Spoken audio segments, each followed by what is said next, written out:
So a few weeks ago, I decided to watch God's Not Dead 4 every day for a week. And yes, I am being serious.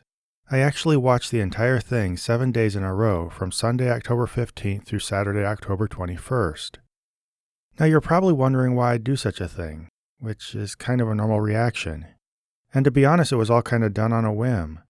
I'd seen Eddie Burbach do the same stunt with Morbius, and I just thought, hey, that might be a funny way to process God's Not Dead 4. You know, kind of mix things up instead of doing a scripted video essay like I did with the first two movies. Also, my wife was gone that week, and I guess this is the kind of weird thing I do with my extra time. So today I'm going to talk about what it was like and what I learned by repeatedly watching it. It's going to be a bit different because I just gave my thoughts in real time after watching.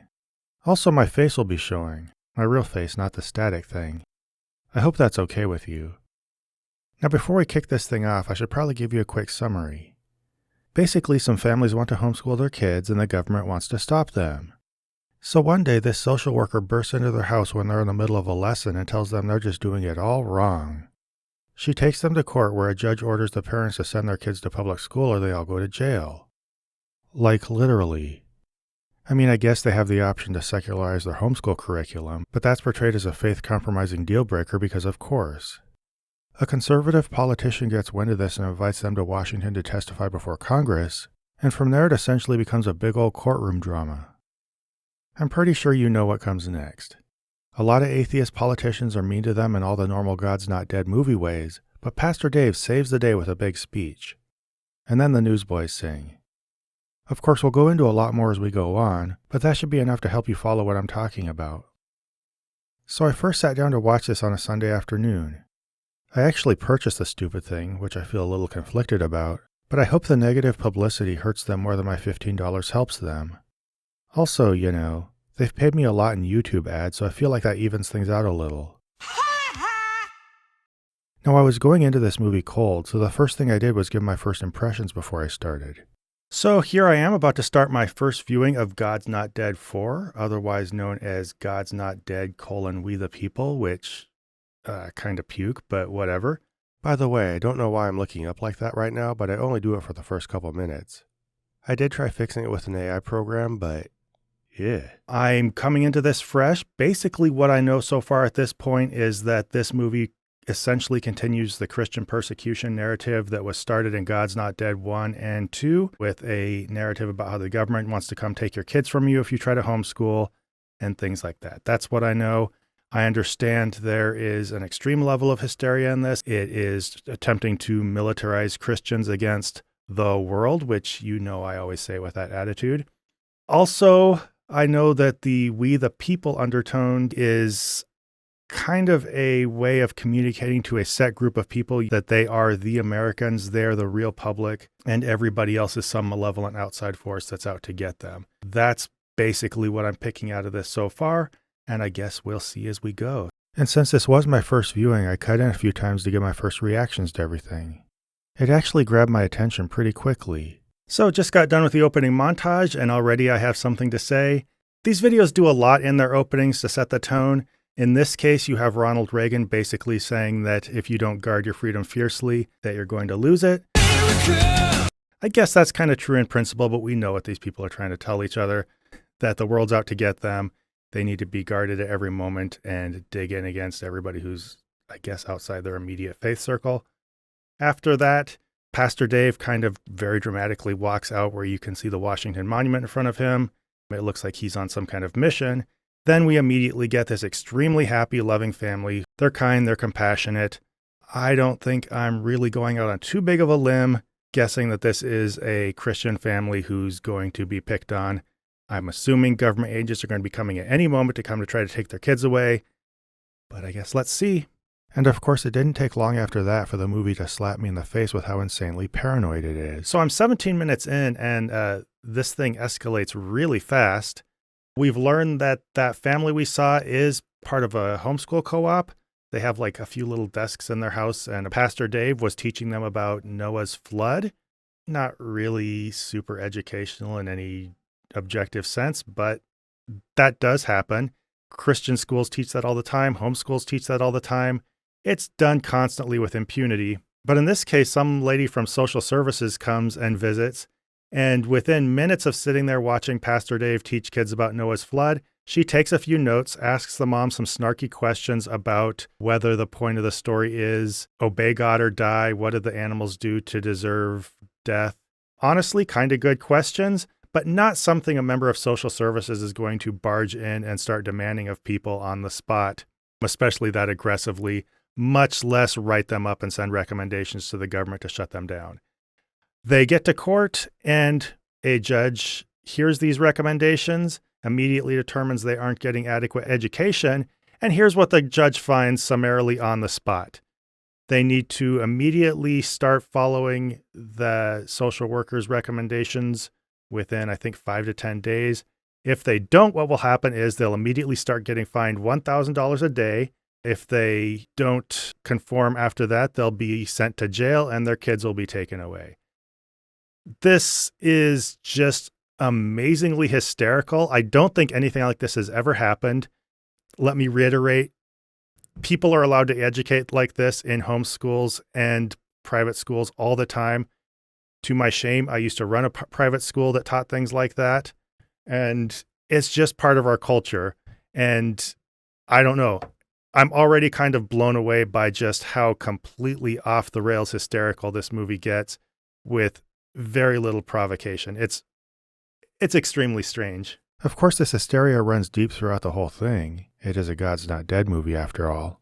But apparently what really kept grabbing my attention was what they said public school was like. All right, so close to halfway through this movie, and I find it just absolutely amazing, not only how extreme they are in their portrayal of what the government wants to do with them, just the utter hysteria. On top of that, their portrayal of what public school is like is just absolutely bizarre, and I find it kind of depressing that this might be a window into what evangelical conservatives think public school is like. I've kind of heard some of it, but to actually see it portrayed in this movie is just a little jarring to me. The first representation we get of public schools is that apparently the school is handing out advertisements for birth control to second graders. If this has ever happened, I would be curious to hear about where and when and how often, because this just seems extremely outrageous.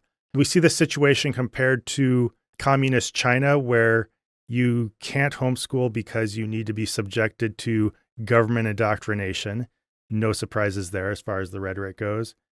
And we're starting to see a disturbing amount of militaristic motifs within this. One of the characters is a mother whose husband had died serving in the military. And this sets off this whole storm of comments about people who have served to protect our country, fought for our freedoms. And they go into this extremely specific language about civil war and a house that's divided and how it can't stand. And I don't know. It's obvious words from Abraham Lincoln, but in this context, considering the people we're talking about, considering the hardline stand they're taking against everybody who's not themselves, and considering the covert and actual overt calls to civil war that we've seen among this side of the political spectrum, I found that just a little bit, if not an overt dog whistle, I don't know, a little bit of a weird piece of subtext. Nothing super surprising. This is all the kind of stuff I thought I'd find in a movie like this, pandering to a mentality like the one we're seeing, but it's still a little jarring to see, especially in something that looks like it's being presented as somewhat polished mainstream entertainment. So I guess I picked a bad time to cut off right there, because immediately after I told you about all the crazy things they say about public school, I dive into the movie and Pastor Dave is meeting with a congressman who says that schools are teaching that there are no absolute facts. Everything's completely relative, which is just absolute bullshit. Schools do teach that things are objectively true. You wouldn't really be teaching anything at all if that weren't the case. And then they say that once they establish that, they set kids up with some relativistic agenda where nothing is actually moral, nothing is actually true. This, of course, is tied to demonizing the founding fathers. And the congressman says something very strange, which is that if you don't say that rights are derived from God, your rights are only whatever the government says that you should be allowed to have.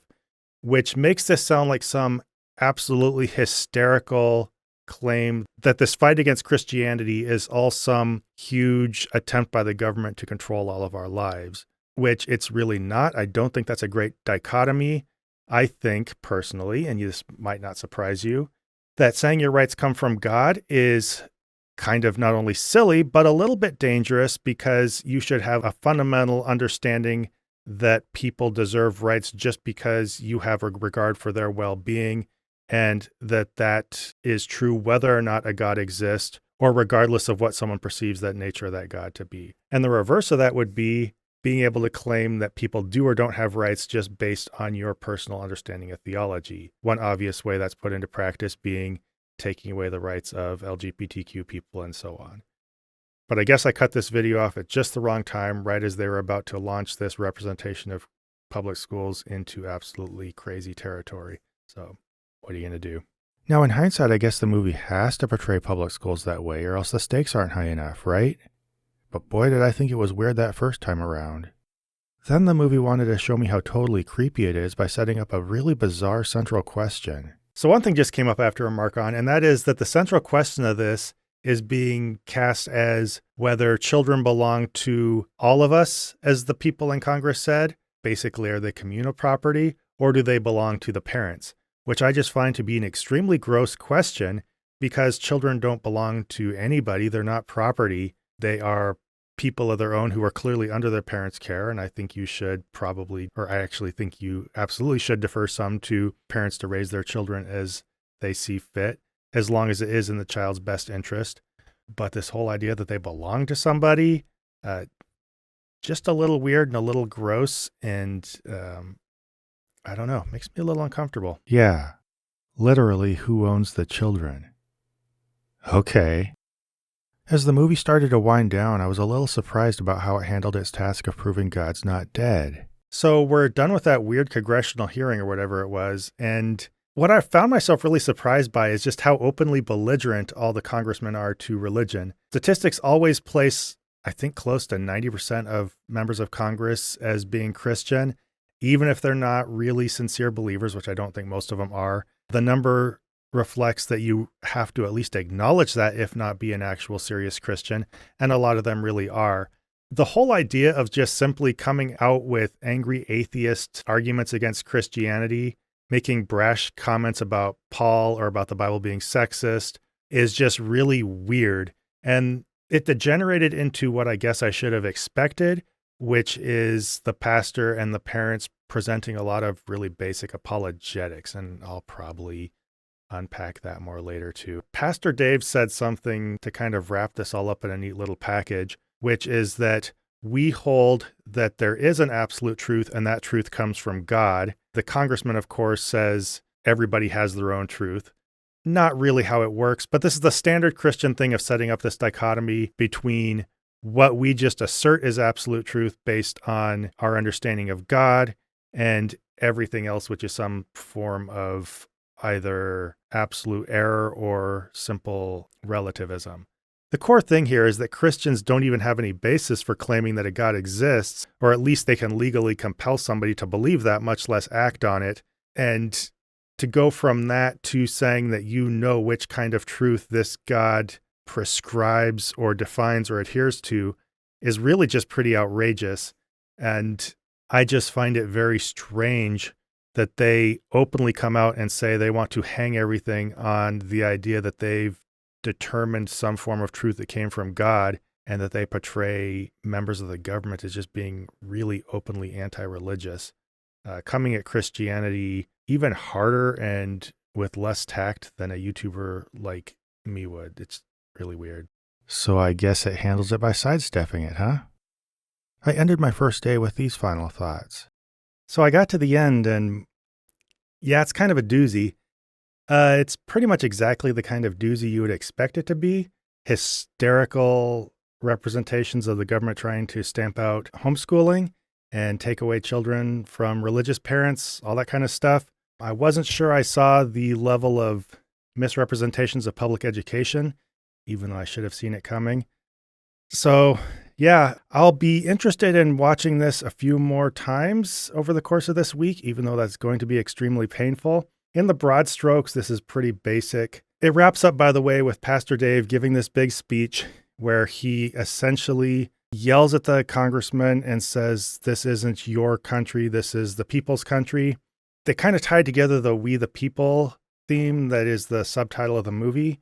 And they even go so far as to have all these other people who homeschool for non-religious reasons come in and give their own reasons for homeschooling, whether it's poorly funded schools in their area, which maybe you should deal with that instead of just homeschooling. Someone who wanted the right to vaccinate or not their child as they saw fit, which I'm not even going to go there. So he says that we're all the people, as if to promote this big tent idea of religious, non-religious, liberal, conservative people. I believe a couple people pulled their kids out of school because of racism or something. But I find this a little disingenuous because really what they're going for is obviously a very authoritarian, evangelical, theocratic Christian vision of society. And that's what they're trying to withdraw their children and kind of steer them toward. But when he stands up in front of Congress, he takes this "we the people" thing, acts as if it applies to everybody, and he says some really bizarre things. He says, you guys put the focus on what Paul said about women, about what the point was of Noah putting animals on the ark and God flooding the earth, and you use that as a distraction. And this is Pastor Dave speaking to members of Congress who apparently are all liberal, secularists, basically atheist people. He's saying you're using that as a distraction to divide us all against each other. I find this just extremely disingenuous because really Christianity is especially in our culture, evangelical conservative Christianity is the slice of society that is making all these specific fundamentalist teachings from the Bible an issue. They're the ones who want to educate their kids in this. That's why they were the ones in the classroom teaching it. And they also want to use this as a basis for laws in our country. So I just find it absolutely appalling that that's what they're going for, but then they claim that other people are using that as a point to divide us all. If I were to sum up my first impressions of this movie, it was mostly what I thought it would be. There's not a lot of nuance in this, obviously. It's mostly you get what you expect. A lot of these movies really reside in subtext, and so I'll be interested to see which of those I observe as I continue to watch this. Anyway, that was my first day of watching God's Not Dead 4. I picked up during the work week, and for the next 2 days I had to hurry and watch during breaks, so I recorded my thoughts in a conference room at lunch. Here's Monday, and I'm just very extremely sorry I didn't have a microphone. Well, day 2, and I just finished my second viewing of God's Not Dead 4. Hooray.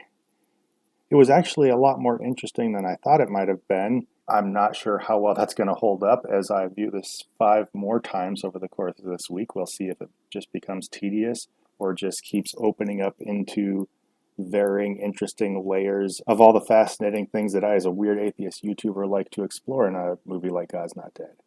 Who knows? I do apologize for the audio and video quality. I am recording this at work because I had to speed watch the movie on my lunch break today to keep up my streak of every day of the week. So here we are. Going to keep it short. The thing that stuck out to me today was how they characterize homeschool. They give this really weird idealized version of homeschool that might be true in some cases. You know, some families really do homeschool well, but that's not necessarily the case across the board, and I'm not sure in the majority of cases. One thing they did is they were always signaling the academic prowess of their kids. So in one of the first scenes, the girl recognizes that a pancake looks like Australia. Not a big deal, but I think that is trying to fit in every chance they get some little indication that these kids are actually learning things, and probably at a faster rate than kids in public schools. And her older brother, the teenager, his mom in passing tells him to work on calculus instead of shopping for cars, so he's in advanced math. Little things that could sound like casual conversation at a glance, but when you recognize that they're trying to hype up homeschool, it becomes a little bit obvious what they're doing. This is the case for some homeschooling families. Some of them are very advanced. Some of them really do push their kids in education, and the kids really do enjoy it. But that's not the case all the time. There are very many cases where the kids lag in a lot of forms of knowledge, whether that's because the parents aren't prepared to teach it, whether they're not motivated. A lot of parents simply just give their kids books and tell them to go work, or do even less than that? A lot to unpack there. I'm not going to get into that. These are just my off-the-cuff thoughts. But homeschooling is much more a mixed bag than this movie represents it as. One other thing, along with the academics, is everybody is just incredibly nice. So they cast this as a perfect family where, for the most part, everybody gets along incredibly well. Kids are very attached to their parents and they like homeschool, which is not the case in a lot of situations. A lot of the kids can't stand it. It drives a wedge between them and their parents. Many of these parents are very controlling, which is kind of why their kids are in homeschool to begin with. And I don't know. This movie just paints an incredibly rosy picture that I find unrealistic to the point of being, I've kept using the word disingenuous, but I don't know. This feels a lot like pro-homeschool propaganda. We even go so far as to see the teenage son giving his dad, okay, let me set the stage here. All these people have been threatened with fines from that judge, as I'd said yesterday.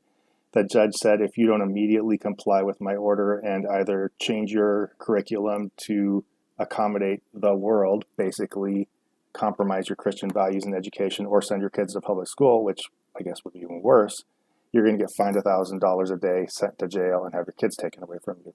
So they go to Washington, D.C. to fight this, and of course they face all these mounting fines and expenses, and the kid tells his dad he'll give him the money that he's been saving up for his car. And this, of course, very touching moment, and the dad says, no, I don't want you to do that, but I appreciate it and I love you. It's just really over the top, I guess. The broad strokes by which they paint everybody in these families is just incredibly good and nice. I think it's obvious what they're trying to set up. One other thing they bring up, and this is kind of a sore point for me, is test scores. They mention homeschooling families doing well on test scores, which sometimes they do. I don't think it's universally as rosy as they paint it in the movie, but there are a couple things here, and this has come from my background in education, and also for a brief period of time in which I worked in Christian school, and also much more briefly had a dalliance with the world of homeschooling. My kids were homeschooled for a brief period of time. Not the best choice in hindsight, but it's what we did. But it's not really fair to compare test scores between homeschool kids and public school kids for a few reasons. One, you have kind of a self-selected population of people who might be more interested in education. These families are going to tend probably a little more towards some level of financial stability than the public school population at large. They also aren't compelled to deal with special education issues and a lot of these other challenges that public schools face. This is a big unfair comparison that we see a lot between private schools and public schools. Private schools can choose their students. They can kick out who they don't want. Homeschooling families can do a little bit the same. Can't kick their kids out, obviously.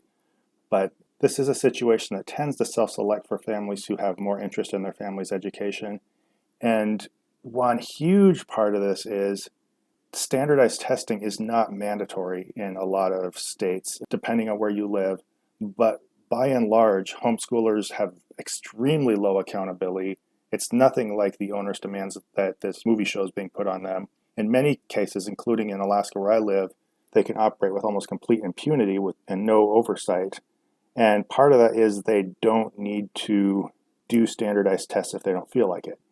What this amounts to, and you could probably see what's coming, the families that perform well and want to go do standardized tests, the ones that don't can just fly under the surface and not go take the tests, and then you automatically have the scores skewed by that. So it'd be like if the public schools could just choose their best performing students and send them to go take tests and not test the ones that struggled. So there's a lot here. I don't want to go, I guess, too far down that path, but I do have a little bit of educational background that can help me speak to this on some level, and I don't know, just not a very fair representation. That's something that stuck with me today. So this was day 2. We'll see how things keep going. The more I watch this, the more I realize there are a lot of things that I can cover every day. Anyway, I will see you next time. Maybe I'll try to bring an actual microphone to work. Now on Tuesday I did bring one, so my audio was marginally better and my video, just as bad.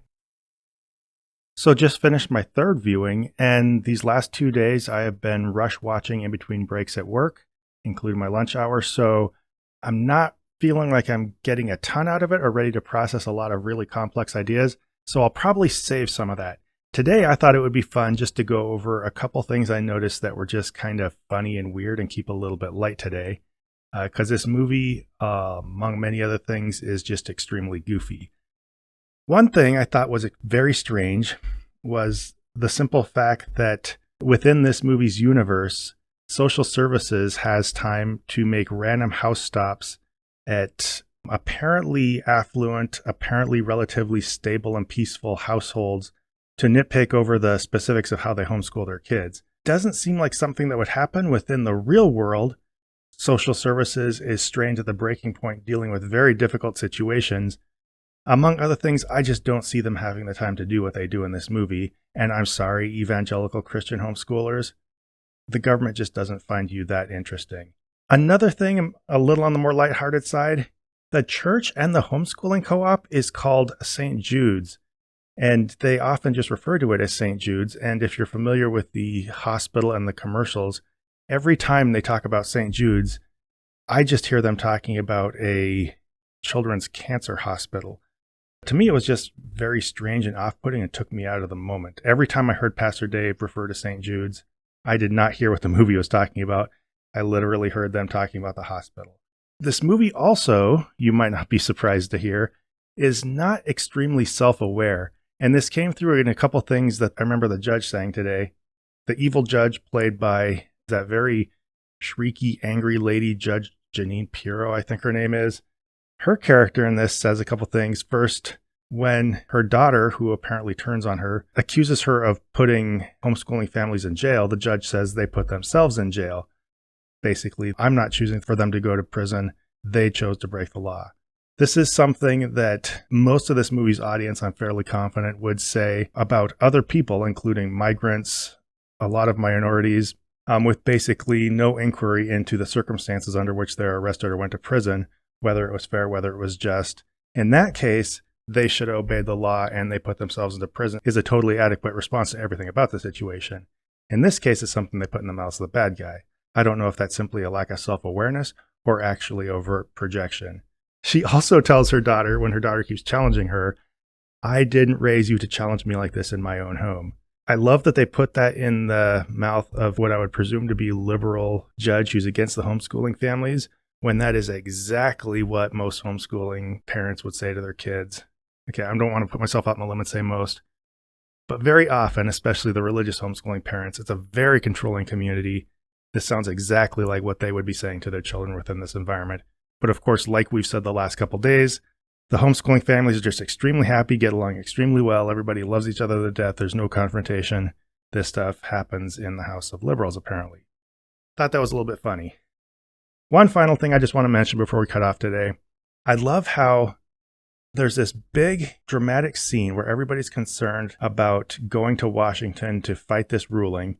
Can we afford this? Can we pay for all these fines and lawyers' fees and all this kind of stuff? Pastor Dave says the church will cover you. Someone else says, hey, the church doesn't have that kind of money. Because, of course, within this universe, again, everything's David versus Goliath. The government backs the atheists and the liberals. The church is this poor little organization that can barely pay its bills. Anyway, got on a sidetrack. But what I thought was hilarious was they say, you can't afford this. Are you just counting on us not having to pay these fines? Basically, you're counting on the government ruling in our favor. He says, I have faith that we won't need to pay any of this. But if we do, I'll work things out. If you have faith it's going to happen, but you have a backup plan, is that really faith? I don't know. Doesn't seem like exceptionally strong faith, but it does sound like a lot of the very qualified faith that I see a lot in Christian culture in our society, where they don't really believe, but they want to declare it, and they always have a backup plan, and they usually pray accordingly. Anyway, those are my quick thoughts for today. It's day 3. I'm not quite wanting to put my head through my desk yet because of watching this movie, but we'll see if we can get there. I'll see you next time. Starting on Wednesday, I had more time to absorb the movie and record at home. And I spent these next 2 days talking about some of the characters.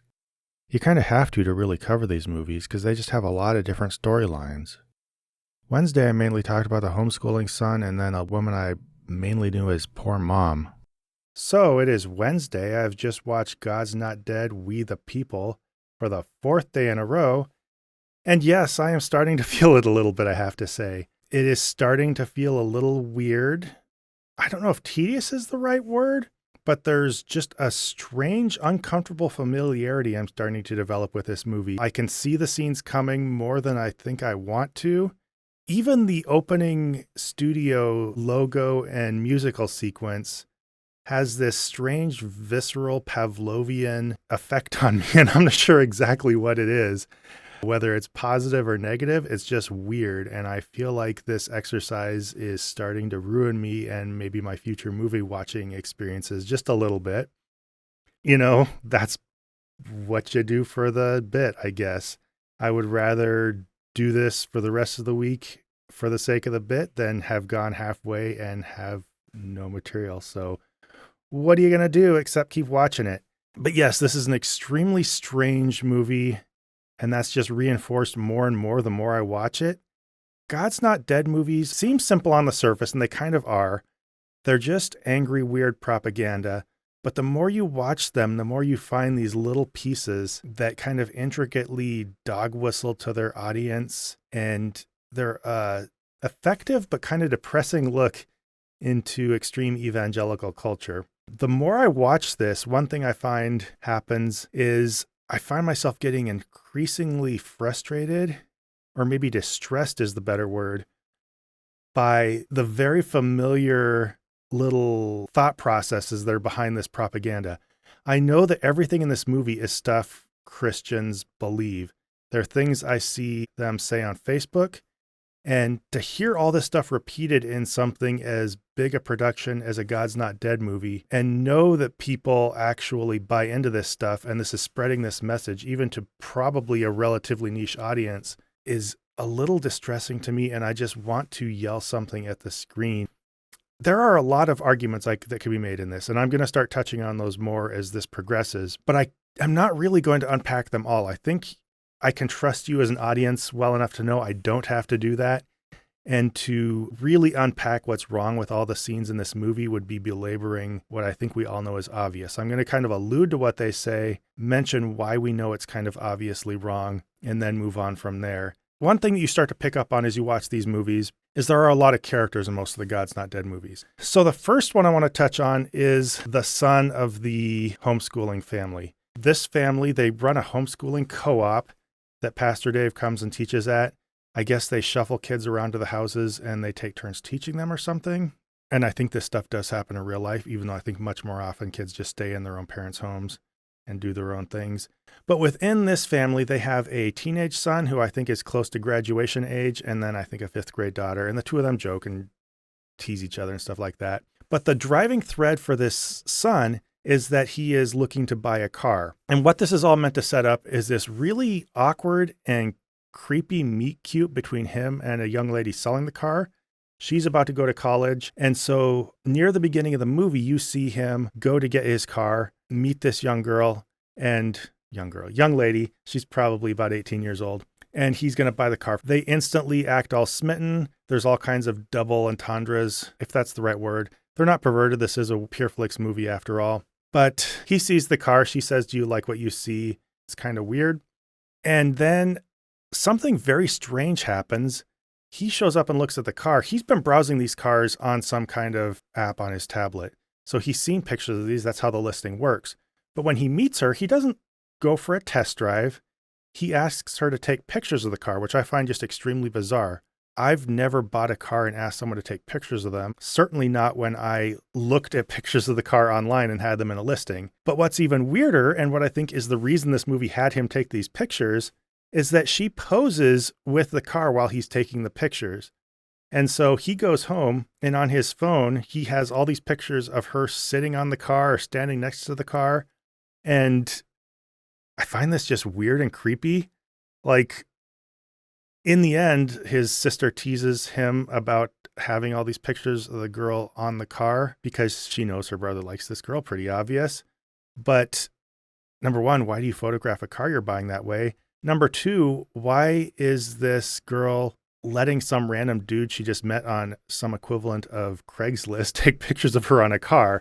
It seems almost like, not to be insensitive, she's kind of begging to be trafficked. It's just very weirdly bad judgment and a whole strange thing, all meant up to set up this gag where he gets teased by his sister because he has these pictures, which by all rights he should not have. That's extremely strange. He keeps texting her.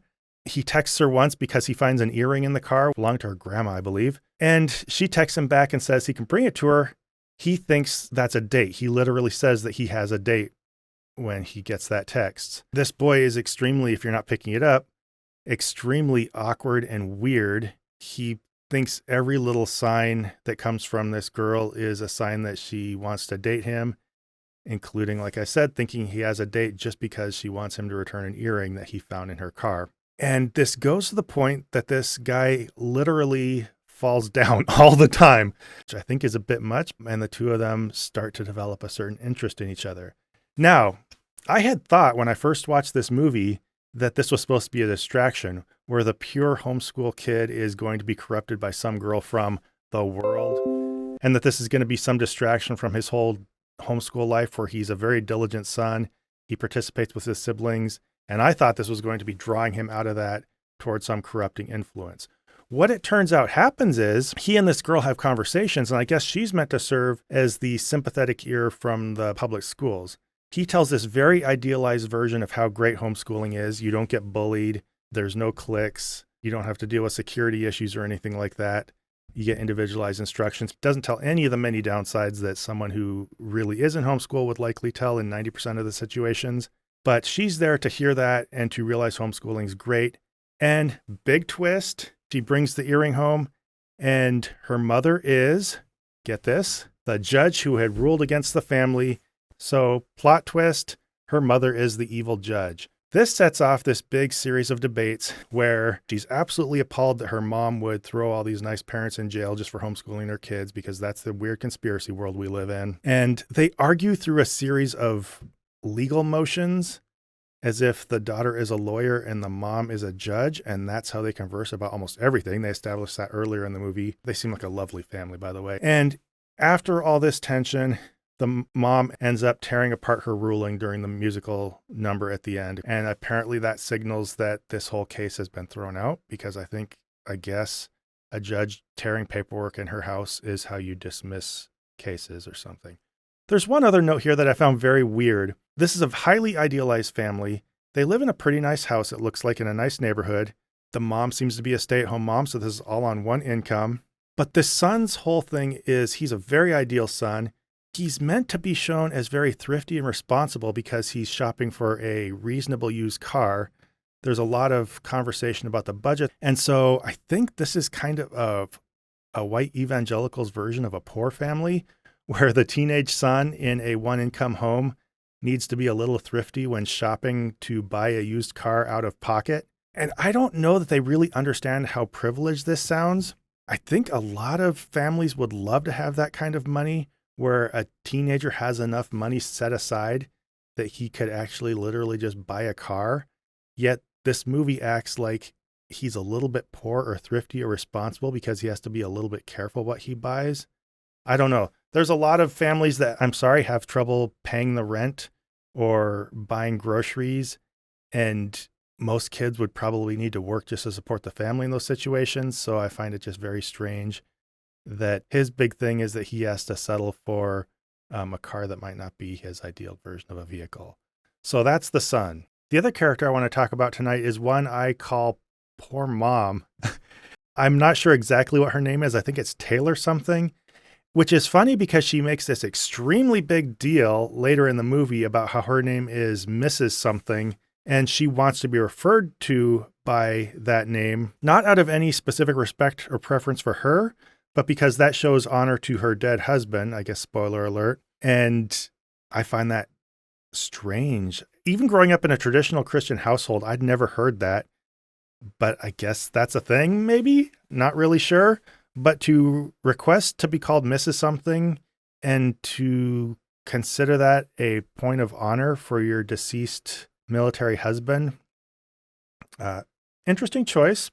But the situation with her, and you don't really pick this up as quickly the first viewing. There's all these parents coming and going in this homeschool co-op. At first, she's in a little bit of a rush. She drops off her son. You get some sense that there is something a little funky going on, but you don't really pick it up. So what her situation is, and you can see this coming a little bit better after multiple viewings, is she is a widow. I guess I gave that away when I said that her husband had died. But she is the most tropes I think you could pile into one character for a Pure Flix movie. Military family, dead husband, struggling mom, and she's just really trying to make this work with her son. She seems a little like the black sheep in the homeschool co-op. And so the story is she lost her husband and she's now working as an assistant manager at a restaurant. So she doesn't really fit in with all these evangelicals who are, we'll say, more established in life, probably a little more wealthy, have 2-parent households, and it looks like can often support those households with one person's income. So she doesn't fit that traditional mold, and that makes her a little bit of an outcast. There's all this hand-wringing by Pastor Dave or other people about whether they're welcoming her enough, but she struggles, and she struggles a lot because she's trying to support her son. So it's meant to be really sad, but it's done in this very exploitive way that I find pretty offensive. And I'm going to unpack this as I go through a few points about her. And then there's this twist at the end, and she's used in this way for advocacy in this movie that is just kind of bizarre. One thing we're going to notice starting with her, and we'll see this with Martin and Ayisha, the 2 characters from God's Not Dead 1, the Congressmen, and a couple other characters. They all have these little niches where they serve to basically recite agendas for the movie, each from a specific angle, in a way that they stop talking like humans and just start spewing essays that were written by the filmmakers. It's very strange. But anyway, let's get into this a little bit more with her. As this movie goes on, the homeschool families who have been ruled against by this judge all go to Washington, and I guess they're going to stand up for themselves in some kind of hearing. It's a very God's Not Dead type scenario. She's coming along with them, and it's really weird because they're all about to go get on the airplane and take this flight. They're all a little bit afraid that they're going to have to pay these fines, that there's court costs, probably travel costs involved. Like I mentioned earlier, Pastor Dave had said he would back them up financially, even though he didn't have the means to do so. He had faith that he wouldn't have to pay, but if he did, he'd make it work. So everybody's set to go to the airport. She races up. She's running late. She races in at the last minute, and she acts like she's running from the mob, or maybe more on the nose, like she's running from a domestic situation. She's visibly very frightened. Her voice is shaking, and everybody asks, "Are you okay?" She says, "I'm fine," in an extremely shaky voice. And then they just move along. And it's like, okay, you showed a obligatory amount of concern, but then you just move along like this lady didn't look like she was running from imminent danger without her son. Nobody asks, "Where's your son?" Nobody asks, "Is somebody chasing you? What's going on?" It's very, very weird. And one of the questions I have is, why does she need to go? What ends up happening is, and this doesn't really seem to justify how shaken up and scared she is, she ends up losing her job at the restaurant because she took too much time off to go do this. And my question is, she's obviously not in the same stable space as everybody else. Why is she abandoning her job and losing it just to be one more person on this trip? Wouldn't it make more sense for her to stay home? Now, in the end, she makes some dramatic speeches, which I'm going to unpack here in a little bit. But within the actual logic of this situation, there was no reason for her to go, except for, as I think Ryan George would say, so the movie can happen. That's why, facing all these difficulties, she went, because she has to have a dramatic scene later on. Now, her son, his name is Jackson. I remember her son. He is kind of a sad, pathetic child in a way that I don't know how to feel about. I feel bad for him, but he sleeps with his mother because he's too upset by his dad passing. He always asks if his mom's going to be coming back. He has some extreme attachments thing where he's afraid that she won't come back at the end of the day. And she tells him, her catchphrase to him is, "Mommy always comes back." And the only thing that keeps coming to mind when I watch this is, this kid really needs help, like extreme professional help. This kid has serious issues. And the fact that nobody does anything about that, I find, is just like criminally negligent. It's heartbreaking. And I don't know why. Okay, I kind of know why this specific movie isn't going to go in that direction to get this kid actual clinical help. And I find that to be an indictment on evangelical Christianity. I think there's going to be a distrust within this crowd of any kind of psychological qualified help, of any kind of expertise at all. And I would think that that's going to be lumped together with the world and with the exact same secular public education that this movie doesn't like. This whole movie's premise is not trusting the experts. In fact, it doesn't trust special ed and IEPs, which I want to talk about later when I'm talking about how this movie characterizes public education. But that's a whole other weird thing. But instead of getting the actual help that this kid really desperately needs, I wouldn't talk like this about a real kid, but I will about this character, because this character is meant to be as pathetic and sad and desperate as possible, he and his mom. But the way this movie deals with it is to have everybody provide a certain amount of help by rallying around being friends with him, including them in their homeschool environment, and then having a pastor talk to him.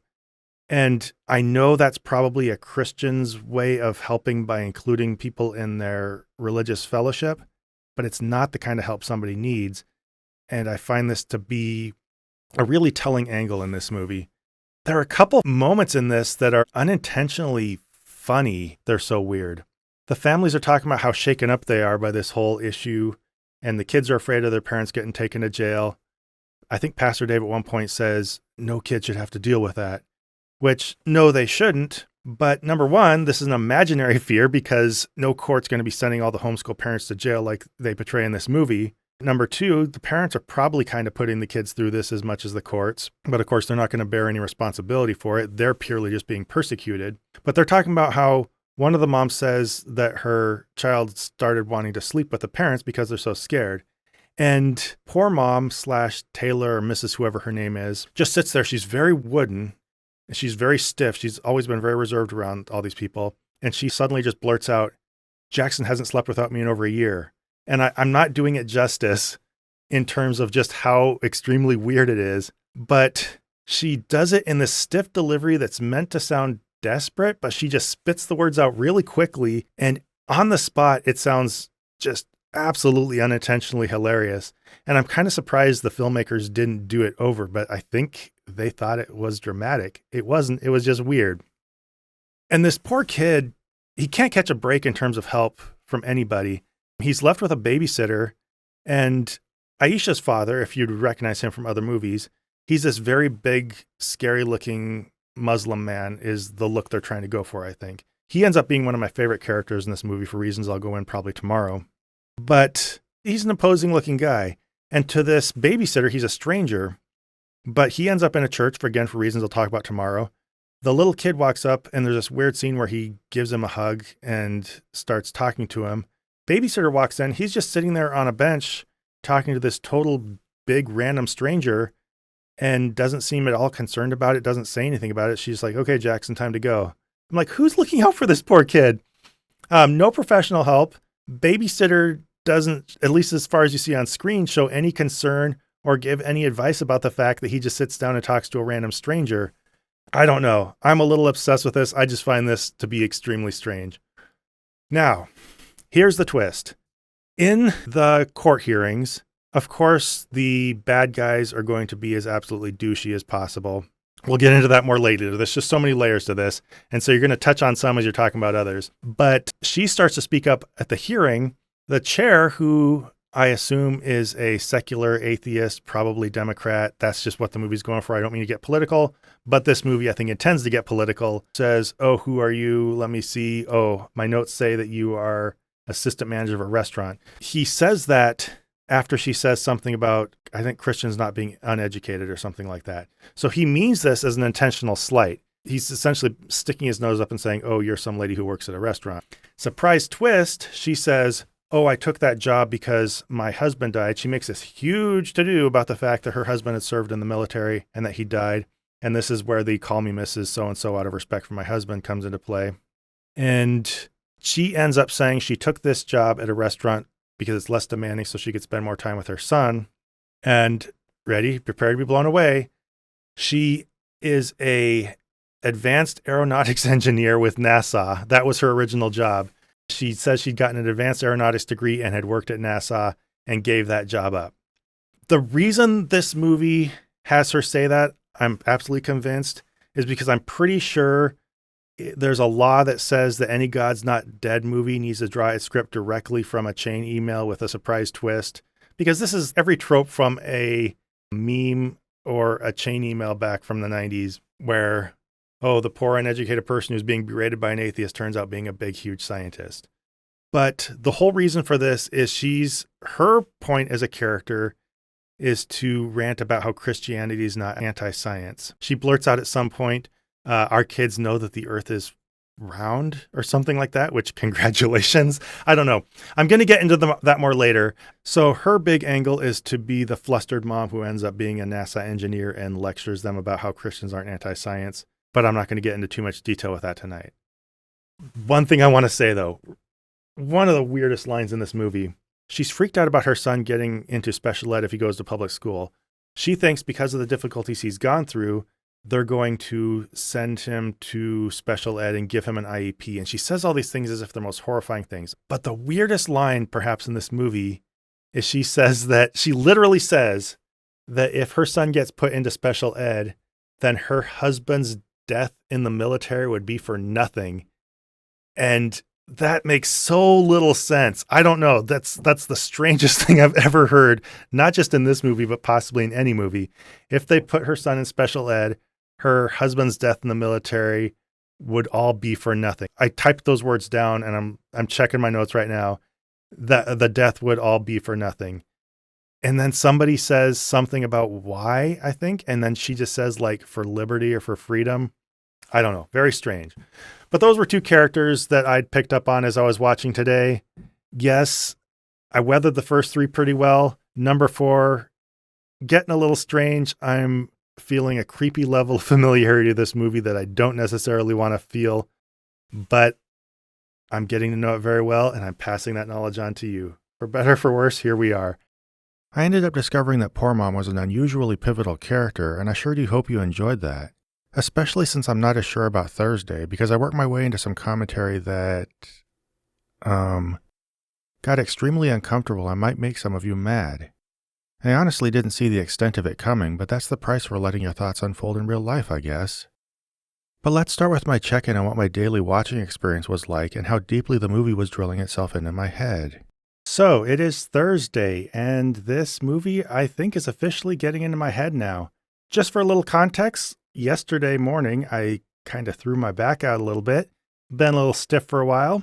Last night, I had some trouble sleeping, and every time I woke up, you want to know what was running through my head? It was the song from the middle of the movie. They have this little montage. You probably know the type if you've watched A God's Not Dead or any other kind of Pure Flix movie. Incredibly syrupy, banal, very generic Christian song. I think it's called God is Good, sung by the lady who plays the mother of the homeschooling co-op. So yeah, every time I wake up, I hear something like joy comes, hope lives, tears fall, something like that. Joy comes, tears fall. Listen to that if you want, but you can probably picture the type of song. Not super pleasant to wake up to all the time, I have to tell you. And it just is one of the many ways I have this movie kind of just ringing through my head. I'll also suddenly hear from the song God's Not Dead. So that's all pretty cool. On top of that, I feel like I hear the echoes of lines from the movie, if not the actual lines themselves. It's just all kind of in there. So yeah, this is what I'm doing for the sake of the project, for the sake of you, if you're enjoying watching this. And it's an interesting process. I don't think I've ever watched a movie this many times in a row, day by day. Certainly not one like God's Not Dead 4. So day 5 watching, it felt a little weird. This has never gotten as boring as I thought it would get. I think it's become slightly less interesting than on the first couple viewings, and it's just kind of there. I don't know how to describe it. It just feels like part of my daily routine now, like this movie belongs in my life. And I'm not sure I totally like that. Not terrible. I think I'll be happy when it's over, but here we are. So let's get to some of my more recent impressions. Last couple days, I've wanted to cover characters because I think this is a good way to get through the substance of the movie. Where yesterday I talked about sad mom, I believe her name is Taylor Hayes, as well as the teenage son of the homeschool co-op family. Today, I'm going to be talking about people that I've grouped together for a specific purpose. I'm going to be talking about Martin and Ayisha. They've been with this franchise from the beginning, and I'm glad that they've been able to take time out of their busy acting schedule to participate in God's Not Dead.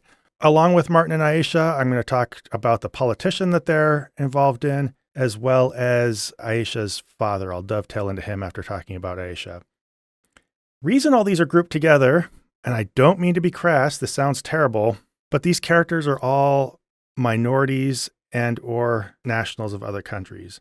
And the reason I group them that way is not because that's how I want to group people clearly, and this is a hard thing to kind of say without sounding weird, but the reason I feel like they belong together thematically is because the movie sees them a certain way and the movie uses them a certain way. You probably won't be terribly surprised to hear that evangelicalism is not a super diverse group. It is a very white movement. It is a very, I want to be careful in how I say this. It is a white nationalist adjacent movement. There's a lot of overlap between Christianity in our country, especially the more aggressive evangelical forms of Christianity, and white nationalism. So I feel in light of that, this movie is very strategic in how it selects foreign and or minority characters and plugs them into the movie. And as I've watched this movie, as it reveals itself to me slowly over time, I start to see that all of these characters pretty much have a similar function within the movie. So I'll talk about it in broad terms, cover the characters, and then I think I'll tie together some of the relevance that, at least to this point, I've seen so far in my excessive multiple viewings. Broadly speaking, I think the purpose of these characters is for PureFlix as an evangelical movie-making company and kind of a representation of evangelicalism in the public eye, to wash its hands of its highly Caucasian nature and to make it look very inclusive, like all these other types of people are invested in it, which sometimes they are to some extent, but I think they're really pushing for representation, and not representation in a good way. They're not as interested in promoting minorities or keeping them in the public eye as much as they are selling themselves as being something that they aren't necessarily. So along with having the minorities be there, one thing this movie likes to do is use these minorities to be the mouthpieces for most of the more opinionated parts of the movie. And I'm going to get into that more in the end when I tie this all together. So yeah, here we are. I know that saying that in and of itself is probably going to get a strong reaction from a few of you. And if you think that was a lot, just wait until I get specific. On one hand, some of you are going to get mad because you think I'm all woke and leftist, since I am, even though that's not generally the theme of this channel. And on the other, I might trip over my words and inadvertently sound insensitive and thus piss everybody else off. Hell, some of you will get mad just because I'm giving this qualifier. I'm well aware of all that, but I simply can't ignore what I see this movie doing with its minority characters. It's such a major part of PureFlix's strategy as an evangelical platform that it needs to be called out, and there'd be a huge glaring hole in my analysis if I ignored it. So I guess if you don't like me getting political or talking about race, you might just want to skip forward to Friday. Or just get mad and unsubscribe. Your choice. So I'm going to start with Martin and Ayisha. Early in the movie, we see them walking together, and they're having a very unnatural conversation that doesn't sound like people actually talking. And this movie does this a lot. It takes scripted essay material, I think down to the point of talking points, and just jabs them right into the mouth of characters without any regard for whether it sounds like what people would say. And it starts doing this right off the bat with Martin and Ayisha. I'm going to actually refer to some notes and read. I like to do this a little off the cuff, but it is worth getting some of this stuff word for word because it's weird. The first time we see Martin and Ayisha on screen, they're just totally trading talking points / headlines back and forth with each other. Martin says that he went back to China, but the persecution of Christians is just getting so much worse, and that they are putting them in re-education camps, which might be true to some extent, but this was chosen deliberately for this movie, given the fact that this is about the hysterical idea that America wants to do the same thing to Christians in this country. And he says they want to contextualize the Bible to make it more relevant. and based on that is afraid that freedom is a fragile thing. I do agree. Freedom is a fragile thing. Religious people, as much as anybody else, need freedom to be themselves and practice their religion. However, I don't think having other voices speak about what the Bible is and what it means, trying to put it in our current cultural context, is a bad thing for freedom inherently. In fact, it can be a very good thing if that helps us better understand what the texts are and not indulge fundamentalist nationalism so much. That's a big, long topic I could get into for a long time. But let's just suffice it to say that they have a very one-dimensional take on this, which is all about the secular word persecuting Christianity, of course. On top of that, as if this hadn't gotten on the nose enough, they say that China is banned homeschooling in order to subject the kids to state indoctrination. I think the whole purpose of Martin in this movie, and he's an extremely one-dimensional character, is simply to be a mouthpiece for a Christian version of American history. And the pretext for this is that him being an immigrant is just fascinated with U.S. history, with U.S. government. He basically wants to marry the Constitution if you hear him talk about it. And so he's always whipping off these quips, which he's extremely well versed in, that amount to evangelical Christian talking points about who the founding fathers were and what our country's heritage was and things like that. I think the reason for this, as I'd alluded to at the beginning of this section, is that this lands a little differently coming off a minority immigrant than it does off a white evangelical pastor. And they make heavy use of that. So much so that when all these families fly to Washington to testify about their rights to homeschool, Martin comes along just for the company, which is a little strange because this is a very cash-strapped situation where all these families are afraid that they're going to lose money on fines, legal expenses. I'm sure travel would factor into that. And Pastor Dave has said he'd put the church on the hook for all their expenses, yet he's inviting an extra person simply so that they can have Martin there to spout certain types of lines about American history and American heritage and the founding fathers. That's all I can put that to, and it's really weird once you spot it. Ayisha serves a similar function. She's mainly there for something else, but she also does go back and forth with Martin rattling off certain types of lines. Once they're talking about how they're so surprised that the government's pushing back on homeschooling to any extent whatsoever. Again, we're talking about a way that that's happening within the fictional universe of this movie. She says, and I want to read, and just let sink in how totally unnatural this line sounds. Growing up, we always heard that in America you could say whatever you please, wear whatever you like, and worship whomever you will. Yeah, I'm sure that just naturally rolls off someone's tongue. A lot of this writing sounds like writing, which if you're writing well, it shouldn't. It should sound like people talking. But a lot of this is way too polished and just sounds like they're reading off a PowerPoint of evangelical Christian nationalist talking points. Slip of the tongue and or the same thing. A couple kind of curious things they say. Martin says that Christianity can be lonely. Of course, this movie is highly invested in the fact that if you become a Christian, you're not only persecuted on an institutional level, but everybody around you is going to abandon you and hate you. Weird thing is, he says this immediately after a scene of this homeschool network in action, where you can see how Christians avail themselves of very big, complex social networks of people that you wouldn't have access to unless you were a Christian. So I don't think this movie sees the irony in that. I imagine it can be lonely if you abandon the religion of your family as Ayisha did, or find Jesus and your dad's a hardline old-timey communist as Martin does. But I think they're exaggerating, putting forward a one-dimensional portrayal that ignores a lot of the reality of what living in the U.S. is like. Now, along with all this, Ayisha has another function which she serves for most of the movie, which is lying in a hospital bed being kind of comatose or something. So during that terrible song, when they're playing the montage, you have all kinds of people going through these nice sweet situations. It's kind of this nice bittersweet thing where this twangy Christian song is playing. Among all the interspersed scenes, you see Ayisha driving her car, and she's looking around as she drives, and it's extremely telegraphed. If you watch that, you know very well that she's about to get blindsided by another vehicle. In fact, it's so telegraphed that I saw it, expected her to get hit by a vehicle, and then a little time passed, and I thought, oh, I guess she isn't going to get hit. And then we go back to her, and she gets T-boned by a truck.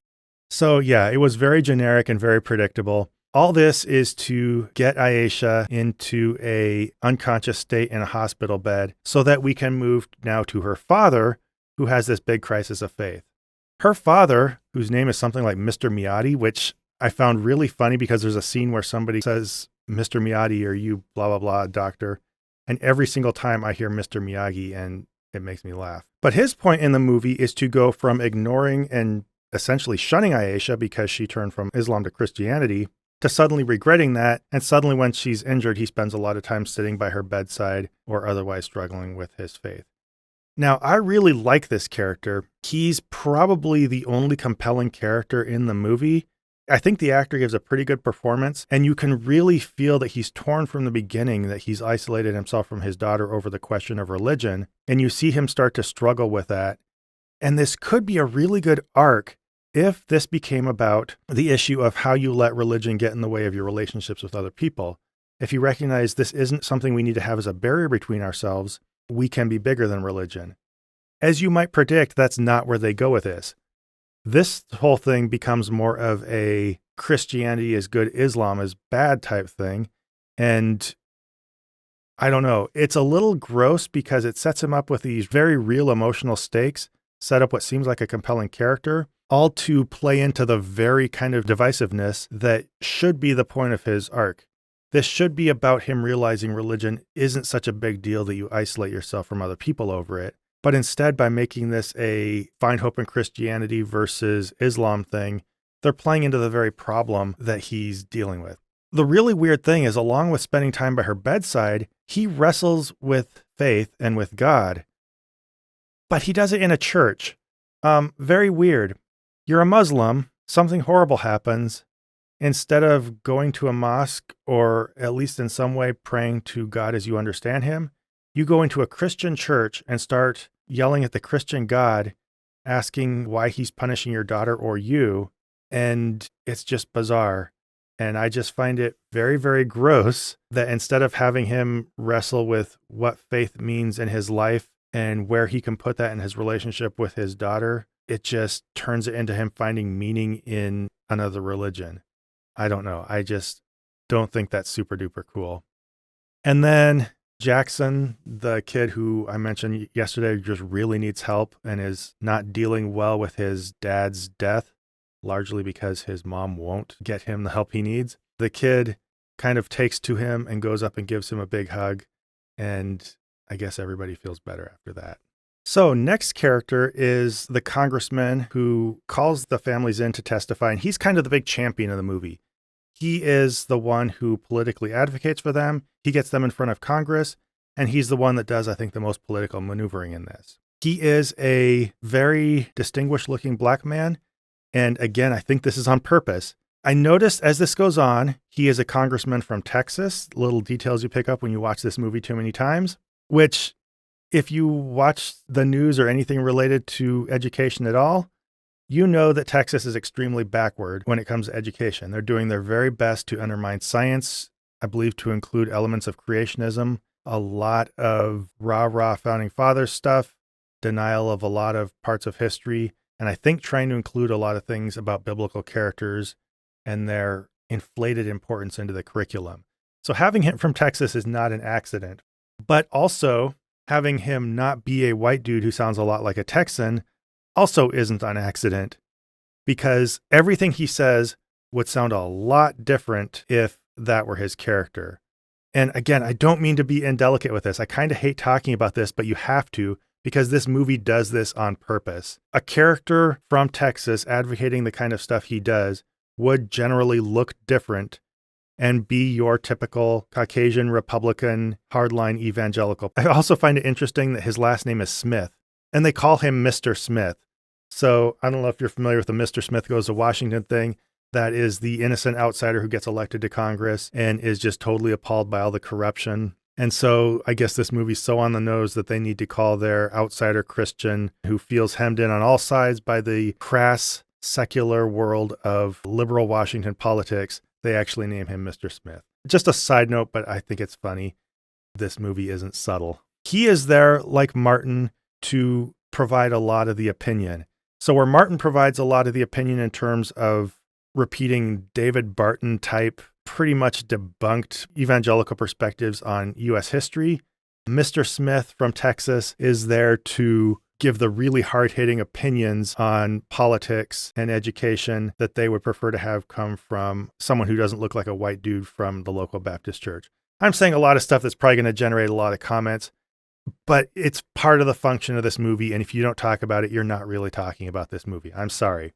According to him, Congress is passing a nationwide ban on homeschooling, which, yeah, right. Homeschooling has a lot of leeway in our country. I could go on a long time about that. This is just absolute audacious nonsense. Incidentally enough, John Oliver did an episode about homeschooling recently, and he talked about the size and power of this lobby. Banning homeschool cold on a national level would be about like banning guns cold on a national level. And I guess they're similar in more ways than I realize, because some people like you to think that that's just about to happen, even though both lobbies are so powerful and so entrenched that it's pretty much impossible. But anyway, he says that that's what they want to do.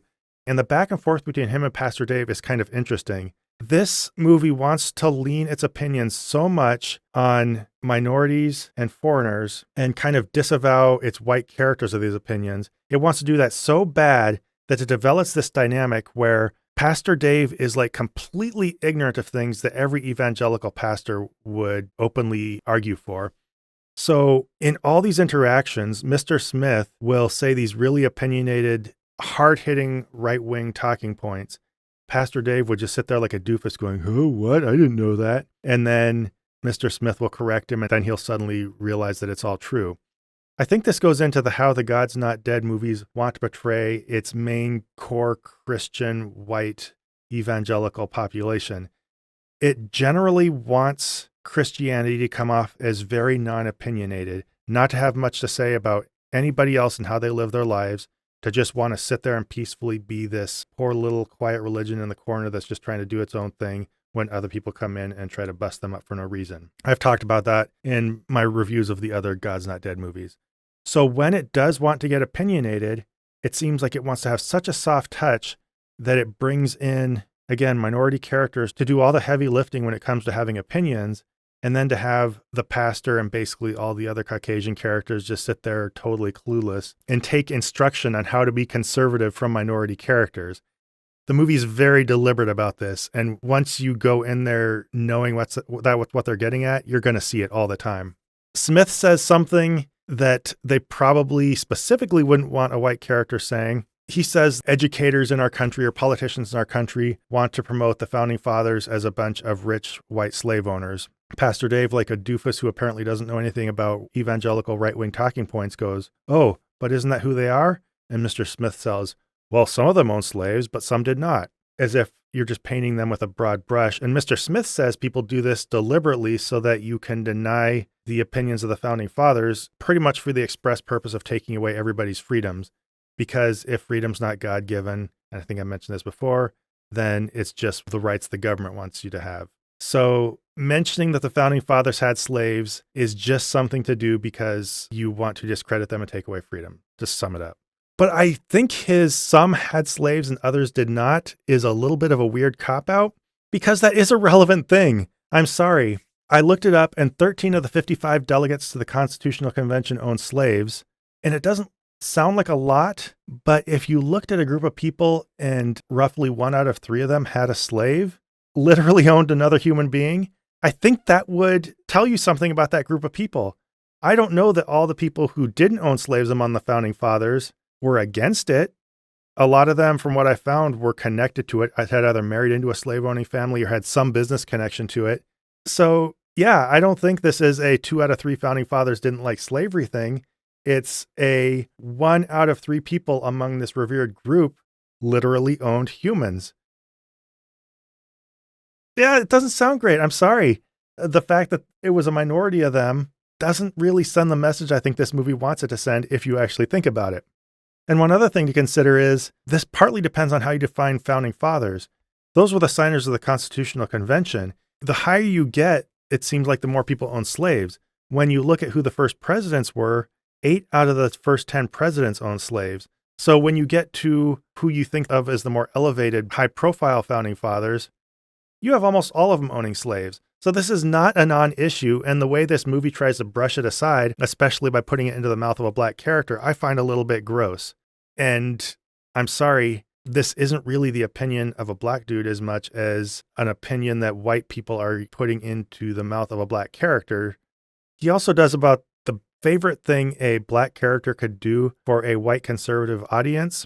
One of the climactic things that happens in the movie is he takes them in, shows them the statue that had been built by a slave, and he gets tears in his eyes when he talks about slavery, and he looks up at this statue. But the whole point is not any recognition of the legacy of slavery and what it's done to our country and what systems like neo-slavery, all other kinds of systematic racism have done to our country since then. His whole point was that once the Emancipation Proclamation had gone through, slavery was basically over, and his literal takeaway was, wouldn't you want to fight for a country that did this? One final thing, I know I've gone long about this. One of his final points when he talks to the homeschool family is, and this is one of those times he goes in this big speech and basically delivers an essay as if it were dialogue. He goes in this big long thing about how Christians have abandoned politics for way too long. We've gotten out of it. We thought other people could handle it. No, I'm sorry. I've talked about this in other videos.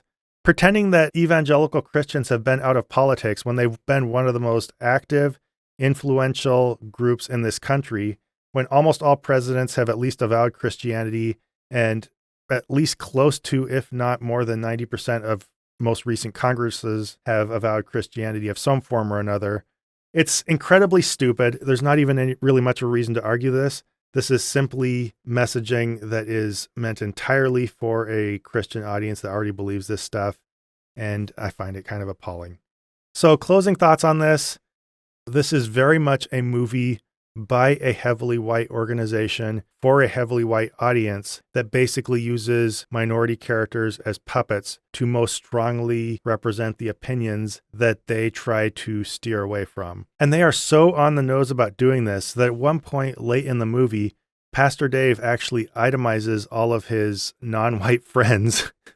He talks about how he has friends from Iran, China, and he pronounces China like Trump does, China, which I just found a little weird. I don't know if that's a coincidence or not. And Africa. And by the way, notice he says Iran, China, and Africa. In the process of trying to sound very international and very cosmopolitan, he basically puts Africa in a list of countries. I don't know. Anyway, those are my thoughts for today. Bye. That was fun, right? If you're one of those who skipped ahead of this part, trust me, it was just a blast. So anyway, I had a little more time to spend on this on Friday, so I thought I'd share some thoughts about funny random things in the movie before getting started. Hey everybody, it is Friday, so day 6 of my God's Not Dead 4 watching adventure. I have not started watching the movie yet, actually. I am going to take a little longer on it this time. You might not perceive the time difference, but from Monday through Thursday, I was a little more rushed than I would be on a weekend just because it's workday. So tonight I am going to just take my time and let myself really stew in this thing, for better or for worse. And that means I might be cutting midway through the movie to share thoughts on things so I can talk about them when they're a little more vivid in my mind. Before we get started, there's a couple things I wanted to tell you that I noticed that I just thought were funny and random and don't really fit anywhere else. So I'm going to toss them in here. One was just a remark the homeschool mom / apparently singer said. The social worker came by and said with a snooty attitude, of course, that you're teaching the kids out of the Bible. And the mom said, well, I'd be hard pressed to find a better book for teaching theology. I just thought this was funny because to me, it just shows a huge lack of self-awareness on the part of the movie makers. They take it as an absolute assumption that if you're going to teach kids theology, it's going to be directly from one book, and that book is going to be your personal Bible. And it shows overall what the general thrust of their education is. I think a real class about theology, if you wanted to teach that to kids, could be great if it was kind of a historical or anthropological type of study on the history of religion, kind of surveying different religions for kids and giving them a rounded version of all of them. That could be a very valid source of education. The idea that you think the Bible is just the best book that you could teach theology out of shows me that you're coming at education with a very narrow perspective and a very narrow goal. And you're kind of telling on yourself that you're there just to indoctrinate your kids, as if we didn't really know that. Second, a little more lighthearted, the movie has this weird way of having characters clarify things that I just don't think need to be clarified. One of them, which they did at least twice, whenever somebody announces they're going to go do something political, they say they're going to Washington, and the other character goes, Washington, D.C., and they acknowledge, yes, that's where they're going. And I'm just sitting here like, no, they're going to Washington State to do politics. Not a big deal, but it's just kind of funny that this came up at least twice, and I don't know if they have that much lack of respect for their audience or why they put that in there. The other one was very similar. At least at one point, the poor mom, Taylor, she mentioned that she'd worked at the National Aeronautics and Space Administration, and the congressman says NASA. And I'm like, why? Why do these things? It's just a little weird. Maybe it's funnier to me than it would be to you because I'm getting goofy as I watch these movies too many times. Oh, and one more thing I have to throw in there. Pastor Dave is just about to start his Noah's Ark lesson, and the teenager says, it's about to get wet, and all the kids laugh. I don't know if I just have a dirty mind, but that sounded really weird, and I think that's really funny. And with that, here I am diving into God's Not Dead 4 for the 6th time. Eventually, I thought I should pause and talk about the totally cartoonish way the movie represents public schools. After a little whining, of course. So yeah, I think this thing's starting to get a little tedious. Probably long overdue, but yeah, movie's feeling extremely familiar and is getting to be a kind of a slog to get through.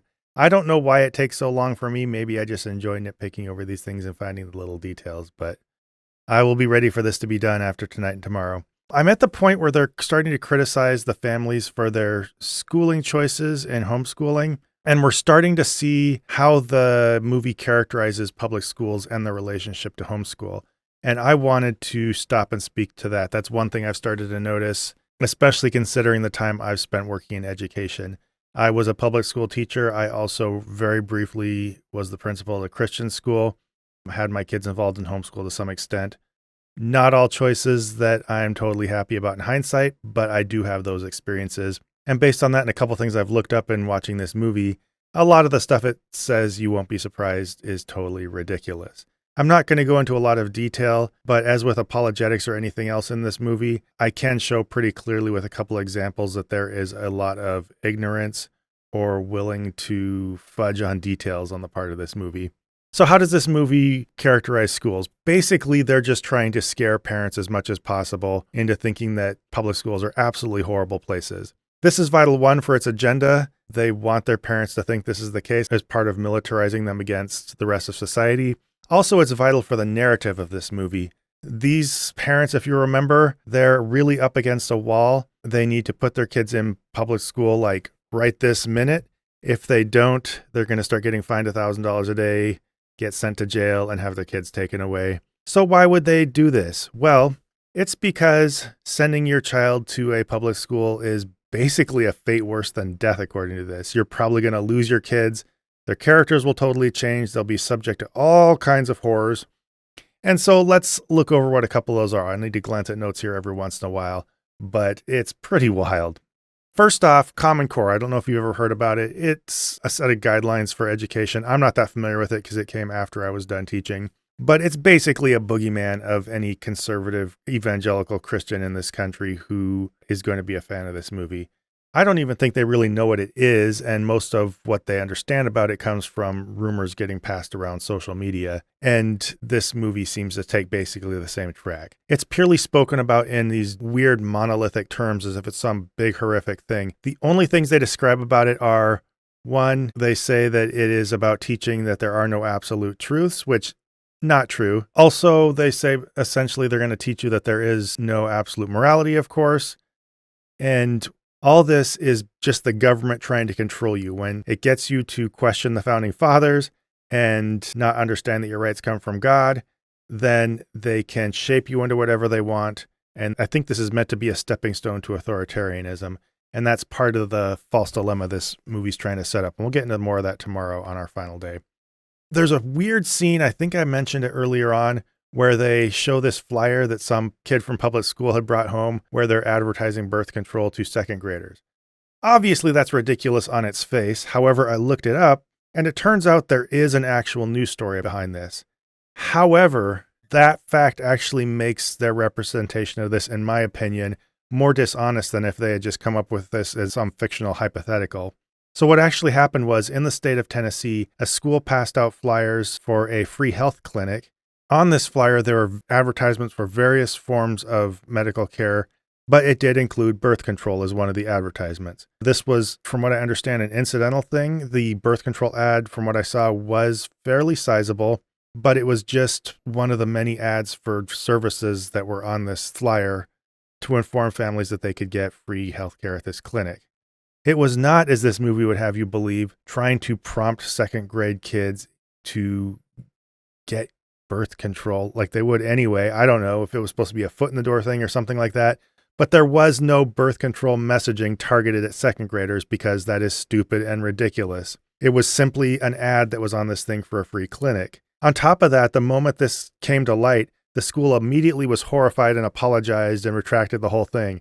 So for this movie to pretend that schools are actually targeting second grade kids with materials about birth control and that this is just a normal status quo thing that happens is either just a plain lie, or the movie is just so absolutely negligent that it hears a rumor and runs with it without doing any kind of fact checking at all. I could believe either of those in equal measure. One other thing they talk about, I mentioned that Jackson, Taylor's young son, would, she feared, get put into special education if he'd gone into public school and get an IEP. And this was a bad thing, so bad, in fact, that her husband's death in the military would be for nothing if that happened. Extremely bizarre and tasteless line. But I wanted to touch on this whole idea. There's generally this fear in this movie that kids are going to be put in special ed for no good reason, and that if not some kind of plot, just something schools do willy-nilly. This might vary some, but generally this is not the case. Special education services are very expensive. They're very complicated. Having worked in both education and in office settings, I would say that special education is kind of like the HR of the school setting, insofar as they're a little more in tune with certain legal requirements you have to meet for students. And they are there to make sure that those bars are cleared for the sake of the student and the parents. Like I said, this costs a lot. They're not going to go out of their way to put kids in special ed just to put them in special ed for the most part. Again, there are exceptions to this. I don't mean to generalize, but there is not this massive plot to put as many kids into special ed as they can. It could sometimes be an easy way to deal with difficult students. I'm not going to say that never happens, but it's way overblown. Generally, parents have to advocate for their kids to get special education services, and the obligation runs from the schools to the parents, not the other way around, which, despite everything this movie would have you believe, is generally how things go in public schools. The teenage son has this line where he says one thing he likes about homeschooling is it involves having your own thoughts, not just what they can get you to memorize. And that's pretty backward too. There's variation all the time. I've had good teachers in private school, both growing up and who worked for me when I was the principal of that other Christian school. You have some really bad teachers in public schools as well. But across the board, I would say the more qualified and educated a teacher is, the more they're going to teach good conceptual learning versus simple memorization. And homeschooling and private schooling is going to skew a lot more toward blunt memorization. And if you're homeschooling, especially as a Christian, you're going to be working with curricula that is like insanely heavy on memorization. Becca particularly, which I worked with myself, it is tons and tons and tons of facts. When I was a teacher, because I taught as well as being the principal, I couldn't have even kept track of the number of facts they expect kids to memorize, and it was just lists and lists of terms. So again, just another obviously unfair representation of what public school is like compared to homeschool. One last thing is that in the trial, the judge says that the homeschoolers are not properly socializing their kids, which I would say is a valid concern. And the dad quips back that, well, you want us to socialize them, but you won't let them participate in public school activities. And it's treated as a given that homeschoolers just simply aren't allowed to play in public school sports or do other activities. Now, there is some truth to this. It depends a lot on where you live, but this movie seems to be treating it as this general rule across the board. And the social worker and the judge are just actually scornful of the idea. In reality, the majority of the states, 33 out of 50, allow homeschool kids to participate in sports, or at least allow the districts to allow them in, but they leave it at the discretion of local districts. 10 states actually require districts to allow homeschool or private school kids to participate in sports. So yeah, they're not totally incorrect that this might be the case in whatever state they're in, but they're definitely generalizing. So just a few notes about how they represent education and its relationship to homeschool. It's a combination, weird broad strokes and specifics that are at best ignorant or negligible in the pursuit of the facts and quite possibly lies. And after finishing my second to last viewing, of course I had to talk about the staple of any good God's Not Dead movie, and that of course is the villainous, mustache-twirling bad guys. So, that was not great. It was a lot. God's Not Dead 4, not a good movie. I think we've probably established that. But yeah, 6 down, 1 to go. I think that one last viewing on Saturday is going to feel like a lot. But here we are. If I stop now, then I'd have to title this, I Watch God's Not Dead almost every night for a week, and that would not be very good. But for tonight, it is worth treating the bad guys as their own little creature within this movie.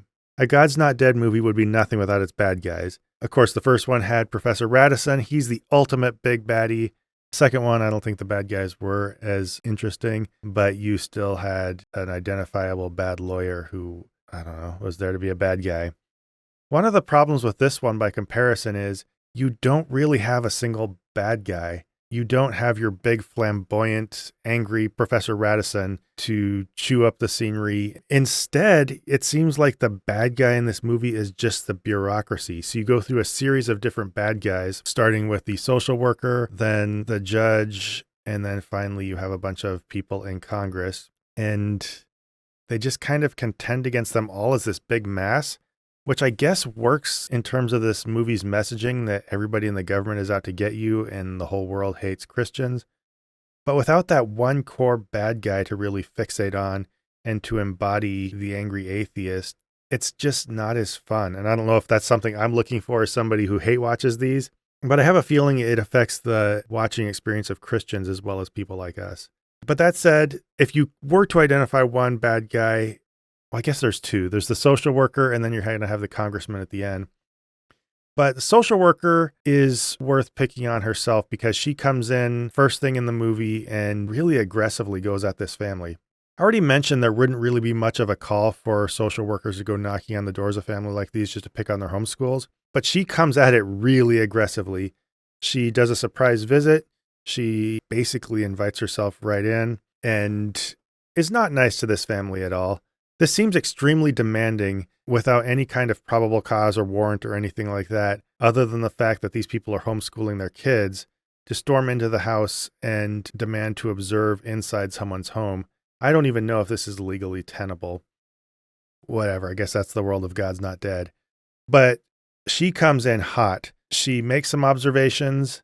She asks Professor Dave who he is, and then when he starts to explain, she interrupts him and says, I'm only interested in the parents and the kids. So kind of, why'd you ask? And immediately after observing the lesson, she hits hard with all these questions about how bad the Noah's Ark story is, and even asks questions about what did the animals deserve to die. It's really weird. She's strangely aggressive in a way that even I think your worst nightmare liberal public servant bureaucrat who's out to get Christians would probably never do.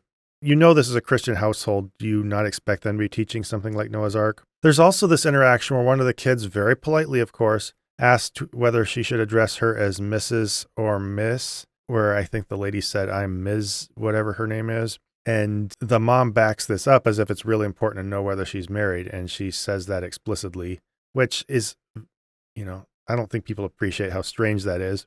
But the social worker just blurts out, I'm self-partnered, which I guess is a real thing. I'd never heard about that until this movie, but I looked it up and it is a real thing. But it's really strange that she would just throw that out there at all the kids and not maybe explain, I'm not with somebody, I'm happy with who I am right now or whatever. She uses this weird term, I'm self-partnered, showing a lack of awareness of or disregard for the type of audience she's speaking to. Obviously, this was done on purpose. They want to throw some kind of weird term at their audience.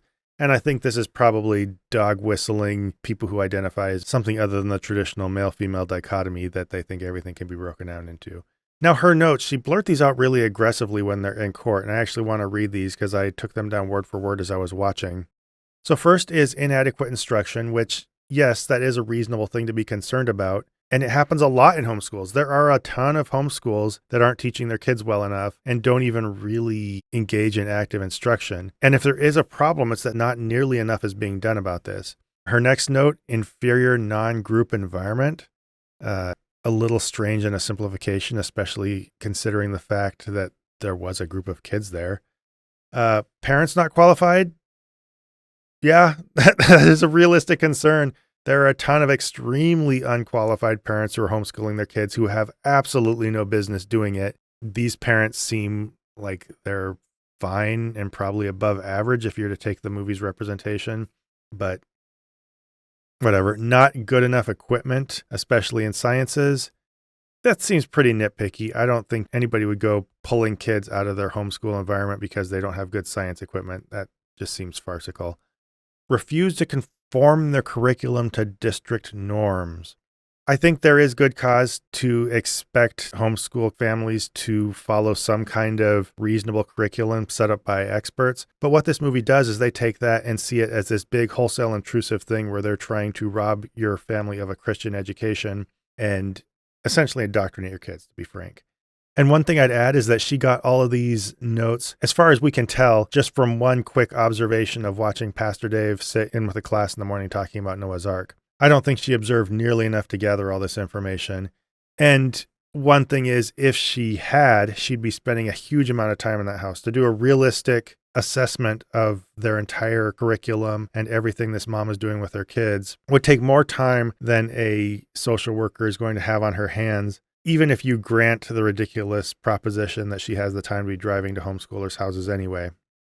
On top of that, and this is a really core thing that I just find absolutely ridiculous, and one of the things that shows this movie is just totally ignorant and stupid, is that, keep in mind, this is a social worker evaluating the curriculum and education of a school environment. I don't think in most cases a qualified social worker is going to be an educator, much less somebody who is qualified to go around evaluating other educators. Maybe it can happen, I guess, but it seems really far-fetched. I mean, I guess maybe if you're that spun up against homeschool that you want to train this army of social workers to go out there, you are going to have these people with education degrees and also degrees in social work going around raiding the homes of homeschool families. I doubt this movie put that much work into it, though. What I think is this movie and its audience has a basic distrust of anybody from the world who is part of the secular government and is considered an expert. So yeah, I found that part just extremely strange. Another weird part of this is she mentions that they have to send social workers because there are no board certified instructors doing the teaching. If this were the case, they would need to send these social workers into almost every classroom in the country because board certification is not something all teachers have. From what I looked up, about 4% of public school teachers are board certified. They're probably just using terminology a little loosely. I think they're probably using it as the equivalent of certified teacher, but calling it board certified, I don't know. If you had any actual education knowledge, you wouldn't use that term in that way. So again, beating a dead horse, but this movie is just incredibly ignorant in ways that show it is just vastly unqualified to speak to any of these topics. And this whole thing is just a complete farce. It's ridiculous. So what about the other bad guys in this movie? Because there are a lot of them. During this last viewing, I took down some notes that I just called bad guys being bad, because what else do you call it? There's just this aimless, exaggerated, very over-the-top sequence of people just being pricks just to be pricks because of the bad guys, I guess. We have just this general assortment of politicians. I can't really even identify them by name or pick out one face over another. You see them from time to time, like striding through the halls with big smiles on their faces during the darkest times of the main characters. And at one point, there was this congressman who was going to chair the committee for this whole farcical homeschool thing. And I guess he was going to be somewhat sympathetic to their cause, but he had a heart attack and he wasn't able to participate anymore. But one of these bad guy congressmen just says it's a shame, like in a very sarcastic way, and then calls him a dinosaur and says it's time for people like him to get out of the way so they can do their thing. Then we have poor mom Taylor, After her big reversal where she goes from being a harried restaurant worker to the big reveal that she's actually a NASA scientist, because of course, all the bad congressmen sit in the hall drinking wine and saying things like, "Where did Smith dig up a dead soldier's wife?" Classy. The main bad congressman needs to vet the witness list better just to show that they're dishonest. Somebody else says, "Anybody buy the Holy Roller's story that she worked at NASA?" Somebody else comes back, "Oh, somebody needs to empty the trash cans." So basically, these people are just pieces of trash, and this movie good and makes sure that you know it. And then one of them says, "How much longer do we have to put up with this? I have better places to be," since they don't take this seriously. And she sounds extremely drunk as she's saying this. So that's how this movie, of course, true to form for God's Not Dead, wants to characterize anybody who's opposed to their cause in any capacity whatsoever.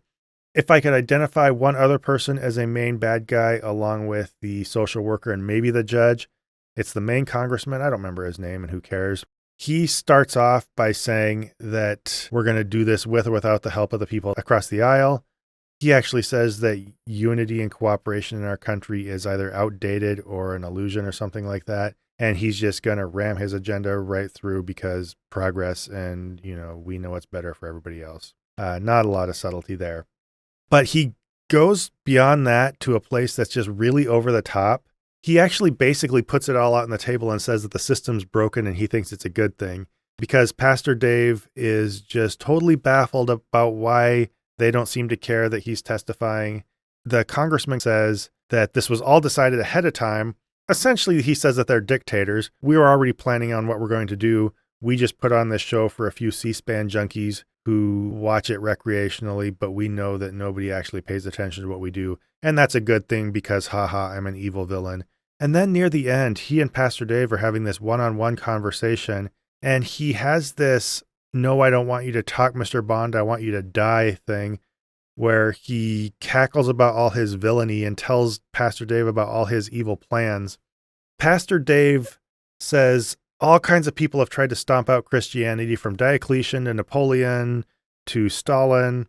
And how do you think you're going to succeed where they all failed? This congressman doesn't say, "Hey, that's ridiculous and you're being hysterical, you weirdo. I'm not trying to stamp out Christianity. That's not what this is about." He says that he's going to do what Stalin failed to do because he has an 83% approval rating. So this guy says that he's literally, and has no problem with being compared to Stalin. He's going to stamp out Christianity and he can get away with it because he has high enough numbers. Really weird. I kind of wish, at least for the sake of making this a more pleasurable, campy viewing experience, that we had a little bit of an identifiable over-the-top villain. But that's who we have. And I didn't think a discussion about this movie would be complete unless you outline the villainy of its many boring, varied antagonists. Saturday somehow had me in a much better mood, and I got to the really good stuff. The movie's apologetics. So it is Saturday, and I am now done watching God's Not Dead 4. I've watched it 7 days in a row. I guess God's Not Dead works in mysterious ways because I actually had an okay time watching this one. Last night, I felt totally done with this thing. Today, I woke up early, had a cup of coffee, sat down, my cat crawled up on me, and for some reason it just felt a little more relaxing, maybe knowing this was my last round, and I just kind of chilled out and enjoyed it to some extent. Take that as you will. On this last viewing, one thing I noticed is how much of the beginning really sets up the rhetoric of this movie in a very short time. It hits the military service thing really hard, ties everything about military action into a fight for our freedom, which of course they connect to what the characters in this movie are trying to fight for. And Ronald Reagan's remarks are a little weird. No surprise, of course, that an evangelical conservative movie is going to put Ronald Reagan making a speech at the beginning of one of their films and drool all over every word. But he says some things that don't make a ton of sense. He says freedom only comes once to a people, I think. And if you lose that opportunity, then it's just gone, which I don't really think is demonstrably true. At the core of that is this weird dichotomy between absolute freedom and absolute lack of freedom. And of course, especially when you're dealing with an authoritarian movement like evangelical Christianity, you're going to be using the word freedom in a slippery way. So this dichotomy can get dangerous. And of course, you're going to start calling things freedom that are really about you having control. Maybe. I don't know. I guess anything's possible when you're a theocratic authoritarian movement.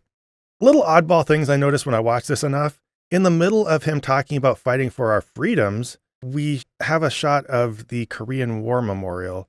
That really highlighted to me that, of course, we all know this, the U.S. military in most of its engagements are not fighting for our country's freedom.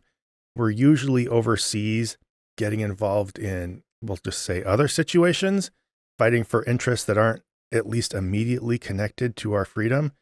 And casting the U.S. military, and I don't want to get too political here, but casting the U.S. military, I think most of us can agree, as fighting for our immediately endangered freedoms isn't totally accurate. Let's just leave it at that. And then at the end of this, Pastor Dave mutters something about God giving him the words to say. I think Mr. Smith, the Isaiah Washington character, told him that as well, which this is a little problematic in a way that gets to the core of this movie's issues.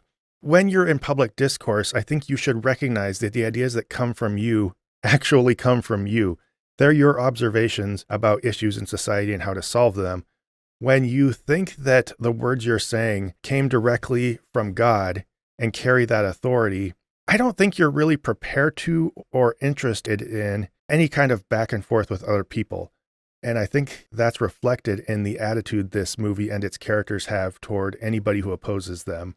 They're evil and vindictive, as we saw yesterday, and they're embarrassingly obvious about the fact that they are actually there to oppose freedom. The characters kind of admit that sometimes, and I find that very weird. So let's get to the apologetics of this thing. It's basically just a lowbrow thing where Christians pwn the world in these arguments where Christian writers put ridiculous arguments into the mouths of secular people, arguments that really don't reflect the actual concerns or point of view of those people in real life.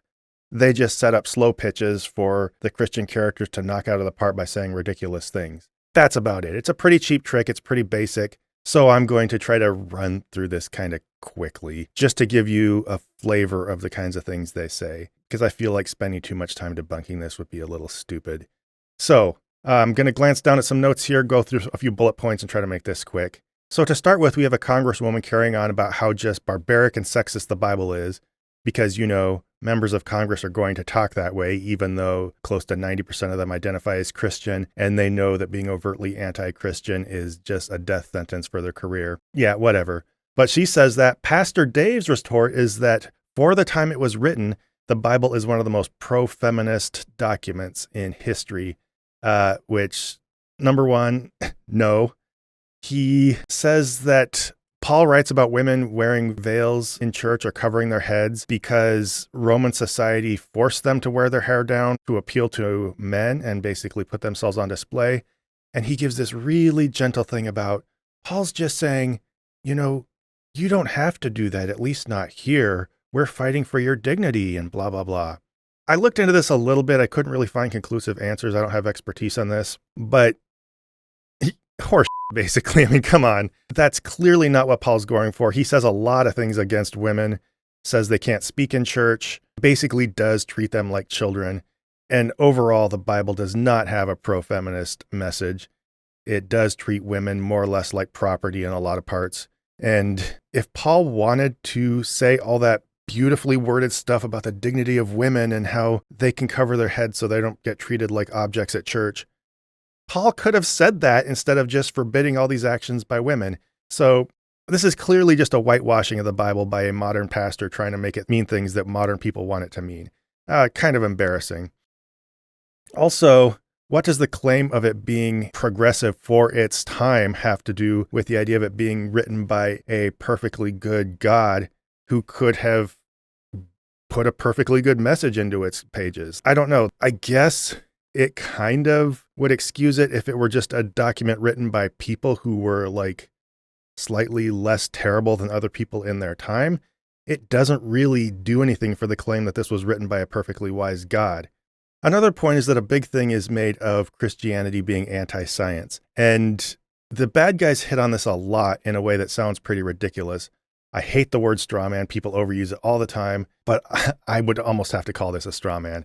I don't think the point is that Christianity is overtly and always anti-science. And when you say that, you open the door to all kinds of counterexamples about how, oh, this smart person was a Christian or that smart person was a Christian, which is going to happen because they're the products of their time and the culture they're born into. And so that should be no surprise to any of us that some scientists are Christian. But the problem isn't that Christianity is overtly always anti-science.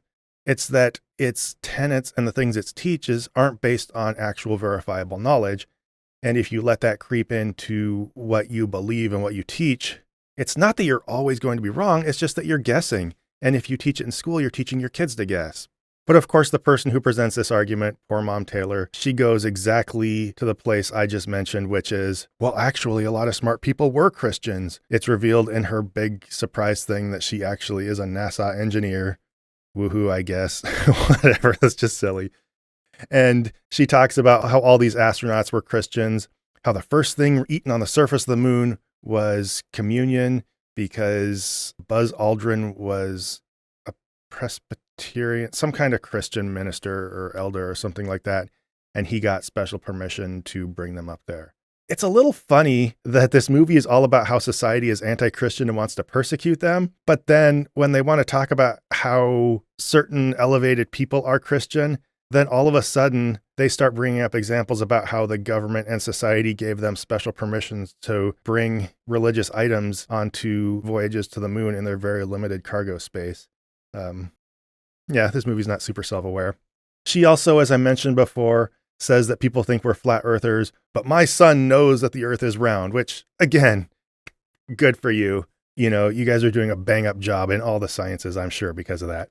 And then she goes on to say that if her son is asked a question about science, whether, I don't know, something about gravity or the weight of a cesium atom or something like that, the answer is not Jesus. The answer is not God did it. Which, yeah, sure. I'm not going to claim that they always say the answer is Jesus. A lot of Christian educators are going to teach a lot of actual knowledge about the world. But depending on the specific education, the answer sometimes will be Jesus. Like, you know, what happens when you get to issues of cosmology or biology or morality if you're going to get philosophical? A lot of times the answer is God did it. So it's a little disingenuous to provide specific examples and act like you're providing your kid a fully informed education that does not involve God in any way. The apologetics also get into a couple of little philosophical things, or maybe pseudo-philosophical things that evangelicals like to throw at us. One is basically the intolerance of my intolerance thing. I believe Pastor Dave is called out for the intolerance of Christianity. And he says, you just label as intolerant anything you don't agree with, which, first off, just no. And second, like, do you think that's the only issue people have with you? And it kind of seems like he does. He carries on about how Jesus calls us to be generous and embrace other people and be kind to other cultures. I think ethnic circles is what he says. And he says, would you call that being divisive? And no, I don't think that's what anybody calls being divisive within Christianity. But this is one of the most just flatly, absurdly dishonest things this movie does. And I think this runs beneath the surface of the movie. And for Pastor Dave to come out and say it is really infuriating. Nobody gets mad at Christianity just because it's teaching things about generosity and love and kindness to others. Christianity, need I say it, does have a lot to say about how other people live their lives, and that is often intolerant. And I guess I'll touch on that here in a moment when we talk about some other scenes in the movie. But to pursue some pretty active agendas against the rights of other people to do things that you don't like for purely religious reasons, and then turn around and hold up your hands and say, well, everybody just hates us, even though we teach love and kindness and whatever. It's disgusting. I don't know. It's just really, really gross, but it's the core idea of this movie and this entire franchise, honestly. Then there are some standard Christian canards about good and evil and relativism and stuff. Relativism comes up a lot. It's considered the main agenda of educators in the government, and something I've never really seen a lot before. Relativism is viewed as this avenue for the government to be oppressive and take away people's rights. Because, you know, this movie's absolutely hysterical, just like all the God's Not Dead movies. At one point, Pastor Dave says the schools want to teach that evil is good and good is evil or something like that, which, again, no, that's ridiculous. They just don't necessarily teach that your specific book of scripture dictates good and evil in absolute terms. So again, they get presented with an actual reasonable point of view from the other side in real life, and they have to come back and present it as something ridiculous. When he says things about truth and good and evil, well, I believe Pastor Dave says that God can determine the truth, and we hold that God exists and blah, blah, blah. That we hold takes a big shortcut in this conversation, because establishing that is kind of the whole issue, isn't it? If you want to say that God establishes truth and everybody else in our society should live by those truths, you've skipped a big step when you just say that God exists and also that you know what he wants. But this movie just kind of bypasses that. And when the congressman says, well, that's your truth, number one, I don't think that's exactly how he'd probably phrase it in real life. But number two, Pastor Dave says, well, my truth and your truth isn't how it works. There are absolute truths. What I would take the congressman's comments to mean is that that's your truth, meaning you've somehow determined that that's true and you don't have a good basis for it. Pastor Dave and, of course, his Christian audience take it as meaning you just think truth doesn't exist. And this is something evangelicals like to do a lot, and you probably know that. If you challenge how they know that God exists and challenge your idea of what you think he wants because you don't have a good way of knowing that, they act like you're challenging the very idea that anything's true, and then they laugh at you and act like you think everything's totally relative. So, yeah, it's a lot of standard silly stuff. Just a little offhand comment. There's a lot of talk about our Christian heritage in this movie. And yes, a lot of people in our past were Christian, not nearly as Christian as this movie and Christianity in general would like us to believe. We all know a lot of the founding fathers were deists. They weren't religious in the sense that fundamentalists today, for the most part, view being religious or being Christian. But one little twist that I find particularly dishonest, Pastor Dave says that the NEA has some statement about Thanksgiving, something about inclusivity and fellowship between people of different backgrounds or different ethnicities, some kind of multicultural event. I looked this up. I could not find an NEA. I believe that's National Education Association, by the way. I couldn't find any statement by them about Thanksgiving that was anything along these lines. I tried searching for an NEA statement about Thanksgiving. I tried searching a lot of the specific words he used, and I simply couldn't find it. But even if it is true, what he's saying is manifestly kind of stupid, I think, because I take the NEA statement as he read it to be something about how we view Thanksgiving today. He takes it as the NEA saying that's exactly what the Pilgrims and the natives back at that time saw Thanksgiving as, and harped on the fact that it was about being thankful to God and stuff. I don't know that that was monolithically what that feast was about to begin with, but the fact that he takes a statement that I think is about how educators today can view Thanksgiving and what it means to us in our time, and thinks that they're imposing that onto the minds of the Pilgrims is just kind of brazenly stupid. I don't know how else to say it. But anyway, now that we've kind of gone through a few of the bullet points of the apologetics they try to use, I think I've given you a fair flavor of it. Go watch the movie if you want to find out. I want to tie all this together into what I see the main point of the movie being. These are just my off-the-cuff thoughts right now, so I might come back and voice over later and expound upon or correct some of this. But I see this movie as basically trying to put its main characters between a rock and a hard place, where they have to choose between persecution, which involves going to jail and getting their kids taken away because they're trying to homeschool on one hand, and on the other, sending their children to this ridiculous public school hellscape where they're taught that nothing is true, morality doesn't exist, their religion is irrelevant, and, second graders are being given birth control materials, whatever. So those are the stakes presented in this movie. And when you set it up like that, especially to people who are going to believe that kind of nonsense, yeah, the stakes feel big and the measures the parents are taking feel reasonable when you live in a fictional alternate reality. And this danger is being presented as facing all of us. And this is where we get to what I see as one of the climactic scenes, which doesn't even happen in the Congress chambers. It happens out in a foyer where I think they're looking at some kind of statue. It's the one that the Mr. Smith character told us that a slave had made or something like that.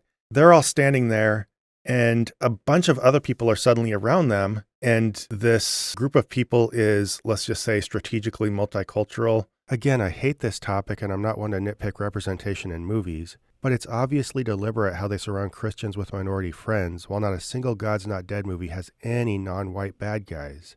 Coming from evangelical filmmakers, it's just awkward how obvious the projection is. So all these characters are there. Pastor Dave says, sorry, I didn't see you. And then one of the ladies says, we are the 75%. So what does we are the 75% mean? It means they are the 3/4 of homeschoolers who homeschool for non-religious reason, which might sound suspicious to you, probably for good reasons. This is meant to present this as homeschooling as some big tent thing that covers a lot of society who's afraid for a lot of different reasons of public schooling. But after they identify themselves, it's really corny and really stupid. They all take turns saying, I am we the people. I am we the people. And then they all just, one by one, look up at that statue as a representation of their freedom. It's one of the most corny, artificial scenes I've ever seen. But one question that we could address here, and it is really hard to reach conclusive answers about, is homeschooling actually not that religious? I would say it's probably become less religious in recent years, maybe because of the pandemic, because of a lot of remote learning options that are available. I wouldn't be surprised if it's gotten to become a bigger thing. Anecdotally, in my history, I found it to be extremely religious. I know anecdotes don't really count, but the stats I could find say that about 2/3 of homeschooling families were homeschooling for explicitly religious reasons up to 2012. Since then, it's become a little more even, and then homeschooling for religious reasons went back on the rise and is now slightly more than the majority. So it does look like at least half, if not most, of homeschooling people are homeschooling for explicitly religious reasons. But one of the tricks here, and this is part of what makes it hard to tell, is there are a lot of other reasons that kind of overlap with religious motivations, and that obscures why people are actually homeschooling, potentially. These include some of the biggest reasons people give for homeschooling are negative peer pressure, lack of moral instruction, family time together, drugs, things like that. But if you look at that list of reasons, a lot of these are things a Christian might say. I don't know if they're a little shy about saying just for religious reasons, but when it comes to it, things like negative peer pressure and lack of moral instruction, those are things that a religious parent are going to find concerning about public schools, and that could be reasons they homeschool. So it's something they're naturally going to say. I don't see a lot of the non-religious world say they're going to pull out their kids out of school because of peer pressure. Maybe, but at the very least, I think there's a lot of overlap there. And so I think a lot of the Christian numbers for homeschooling can get lost if you count these as secular reasons for homeschooling. Family time together, I think, can be part of that too. When I was involved in homeschooling and you'd go to some of these conventions, family time was a religiously motivated thing. You wanted to keep your kids contained. You wanted to feed into them what you wanted them to learn and know and understand. And a lot of that was meant to be religious. You wanted to convey your family values, which were Christian values. I don't know. When it comes down to it, I think it's pretty safe to say that homeschooling is a largely Christian phenomenon, probably a lot more than this movie lets on. And at the very least, even if it's getting to be a bigger thing that encompasses more non-religious people, for this movie to pretend that it's this big picture secular phenomena and that Christians just happen to be a small incidental part of it, I just find that to be really dishonest. I think, and this is borne out by the motivations of a lot of homeschool associations and by a lot of the stats, Christianity was a driving force in establishing this at least, and probably still is a driving force in perpetuating it. But beyond the movie trying to pretend that homeschooling isn't really that religious, there's something in this scene that really ties together the core deception of this movie in my mind. And when you think about it, you can see how clearly this movie is hiding an authoritarian agenda behind its back with one hand while waving vague gestures about freedom with the other. If you remember, I think when I was summarizing this scene, you had parents who wanted to pull their kids out for safety reasons. You have a black couple who wanted to take their kids out because of institutional racism, along with, of course, the lady who wanted to not vaccinate her kids, but whatever. But this brings up a couple questions in my mind. They can sit there and hold hands with these people and pretend we're just one big happy family. But what happens when one of those non-Christian families has a trans kid? What happens when the parents of one of the families might be openly gay? What happens when the black couple who pulled their kids out for racism starts to espouse something that looks like critical race theory? If any of those things happen, I think this Christian movement that likes to pretend it's not opinionated would suddenly have a lot of opinions, And I think all these other people would realize that these evangelicals are going to have a lot to say about how they live their lives and are probably going to take a lot of legal measures to stop them from living their lives the way they want, and are going to become a bigger, much more insidious enemy than the public schools ever were. They would learn that really quick if they didn't know that, which they would know if they lived in real world instead of God's not dead alternative world. This big tent thing, I think, is just this movie's core lie. And this has been the thing throughout all the God's not dead movies.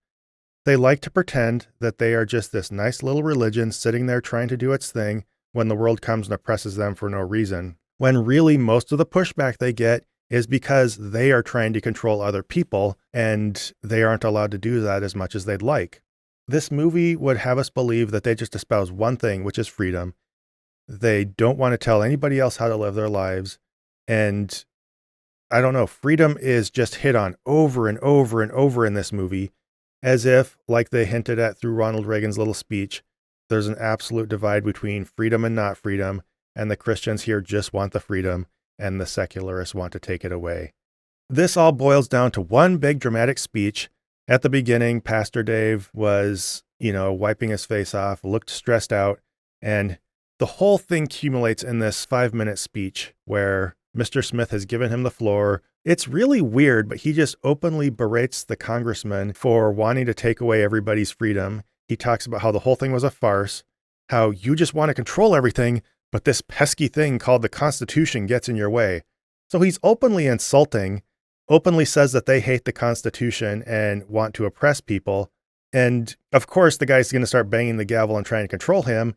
But he just flips out of control and starts yelling and goes, "I'm done talking to you. I'm talking to the people who elected you," and blah, blah, blah, blah, blah. So basically he goes full on populist, just starts shouting in the chamber and getting out of control. And all I'm thinking when this is happening is, if you've seen any of this in the news over the last couple of years, he's just one of those crazy-eyed hillbilly parents who shows up at school board meetings and shouts at people and gets out of control and raves about any hysterical thing that happens to be on their mind.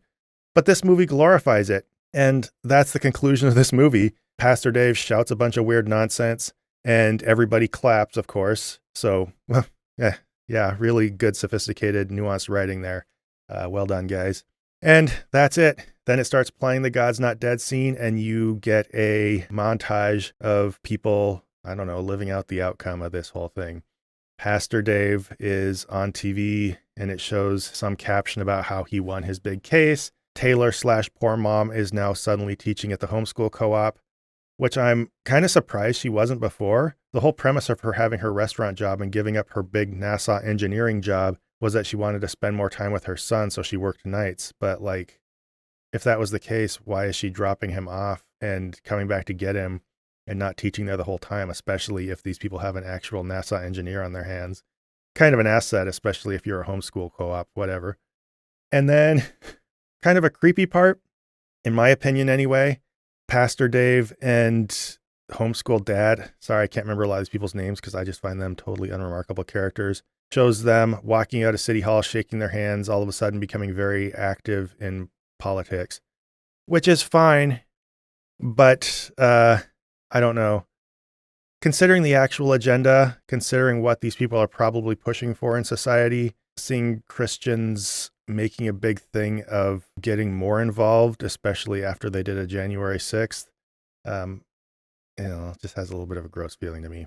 And that might sound petty, but I don't know. A lot of this is dog whistly when you're pretending to be as uninvolved and sidelined when really you're one of the most aggressive political movements in the country and you have one of the most to say about how others live their lives. I just find it a little bit off-putting, at least, if not a little creepy.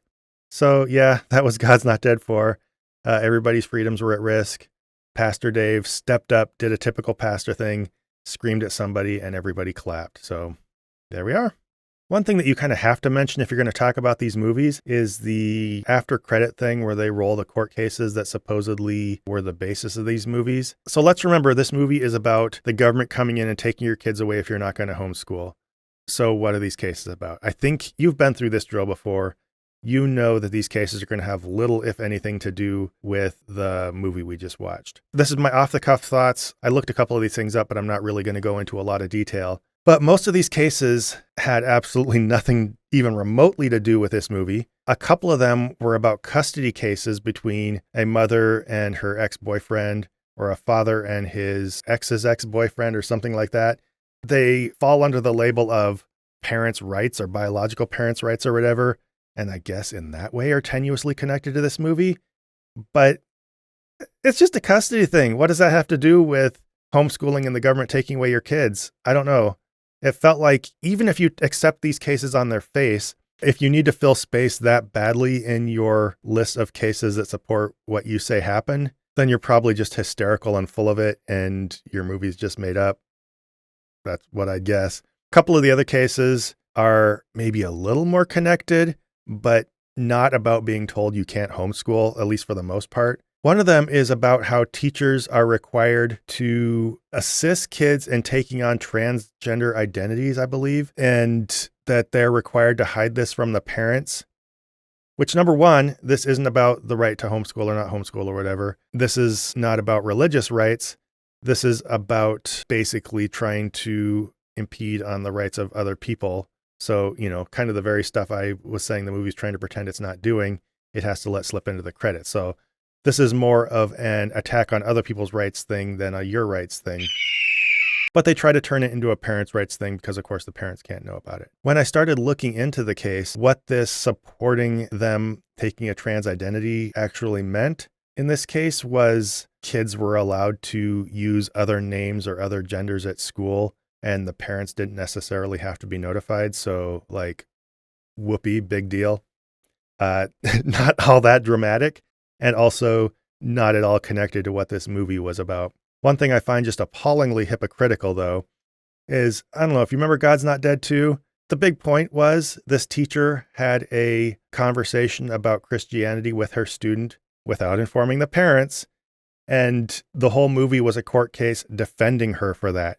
So apparently, according to these movies, if a teacher doesn't reveal the fact that their student is using a name other than their given name at school or using another pronoun, they should be in trouble if they don't tell the parents. However, if a student comes to a teacher and has a full-on conversation about converting to Christianity, don't need to tell the parents about that. So, just to be frank, this whole parents' rights thing is horse shit, and this is all purely about the Christian agenda. Plain as that. It's obvious. One of the other cases, I guess, was supposed to be about a public school teacher who didn't get a promotion, and I think it was because her kid was in a private school or something, which would seem a little weird. But from what I understand, it's contested why she didn't get her promotion. This sounds like one of the ones where the movie took a case where the facts of the matter were still kind of up in the air, or the reasons for why something happened were still in contention, and they just label the case using the assertion of one of the parties as fact, which I think they do a lot with these things. But even in the worst case, this is not about, again, what this movie's about. And then there's another one that sounds like it's kind of about kids not being able to be homeschooled, I think in Montana or something. And in that case, the parents were allowed to homeschool. They just didn't get a tax credit that other people got. And I believe the courts found that they could. In a lot of these cases, somebody does something and the courts almost immediately find in case of the Christian or the conservative parent. That's the end credits thing. I find those a little bit boring. Even on their face, they're unconnected to the movies, and you start to look into them at all, they show that the narrative isn't what's being presented, which, yay, no huge surprise. So that was my week of watching God's Not Dead 4. I hope you've enjoyed my thoughts. I wanted to do something a lot different. Of course, I'm showing my face. I'm sharing a little bit more off-the-cuff thoughts as the movie unfolds. Hopefully you found that interesting. Anything else I need to add, I'll do it in voiceover afterwards. So goodbye, everybody.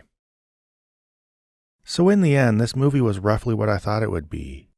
It had all the expected hysteria about the government coming to get your kids if you try to homeschool. It had secular characters saying all the dumb things that Christians tell each other they'd say, and it had Christian characters responding with the superficial comebacks their audience had been trained to think will conclusively checkmate any atheist ever. And it once more represented Christians as having no social agenda, no interest in how others live their lives, and no opinion of any kind except that they're tired of being persecuted and love freedom. It's the same core message as always, and it's as gross and dishonest and stupid as always. But there is one profoundly visceral difference, and that's that there's a much deeper sense of militarism to this one. It doesn't seem as much about homeschool as about the place Christianity thinks it should have in our country. It's the first God's Not Dead movie that extensively acknowledged the existence of politics, or at least that resided within the world of politics. And while it held on to the pretense that Christianity is an apolitical religion, it did so by a thread, putting its characters through all the motions of extreme activism while telling its audience this is just for freedom. This makes the movie feel more dangerous than the rest. It doesn't just say you're being persecuted. It says you're being persecuted, so rise up and do something. And it does so in a way that clearly belongs in a conspiracy-minded post-January 6th America. Liberal-coded politicians are portrayed as literally trying to end freedom.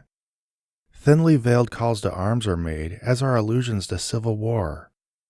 Every measure up to and including disorderly conduct during government proceedings is treated as necessary, and the kind of loud, boorish behavior that's been on the rise the last few years is glamorized. Basically, this movie seems very in tune with how easily provoked its audience is and is willingly pushing its buttons. And it seems to do this knowing it's on the cusp of a lot of theocratic power that it can grasp in the name of freedom. My week watching this movie was a long time to dwell in the mindset of these extremists. It didn't really teach me anything new. It was more like a compilation of all the worst nonsense I've seen Christians post on social media, but legitimized by a feature-length movie. And watching it over and over just had me stewing in it for way too long. I'm glad it only made $1 million, and I hope this total is somewhat reflective of a limited reach. It's pure poison that manipulates its audience and makes society worse. Frankly, David Ayer White and everybody at PeerFlix can eat and they deserve to savor every bite.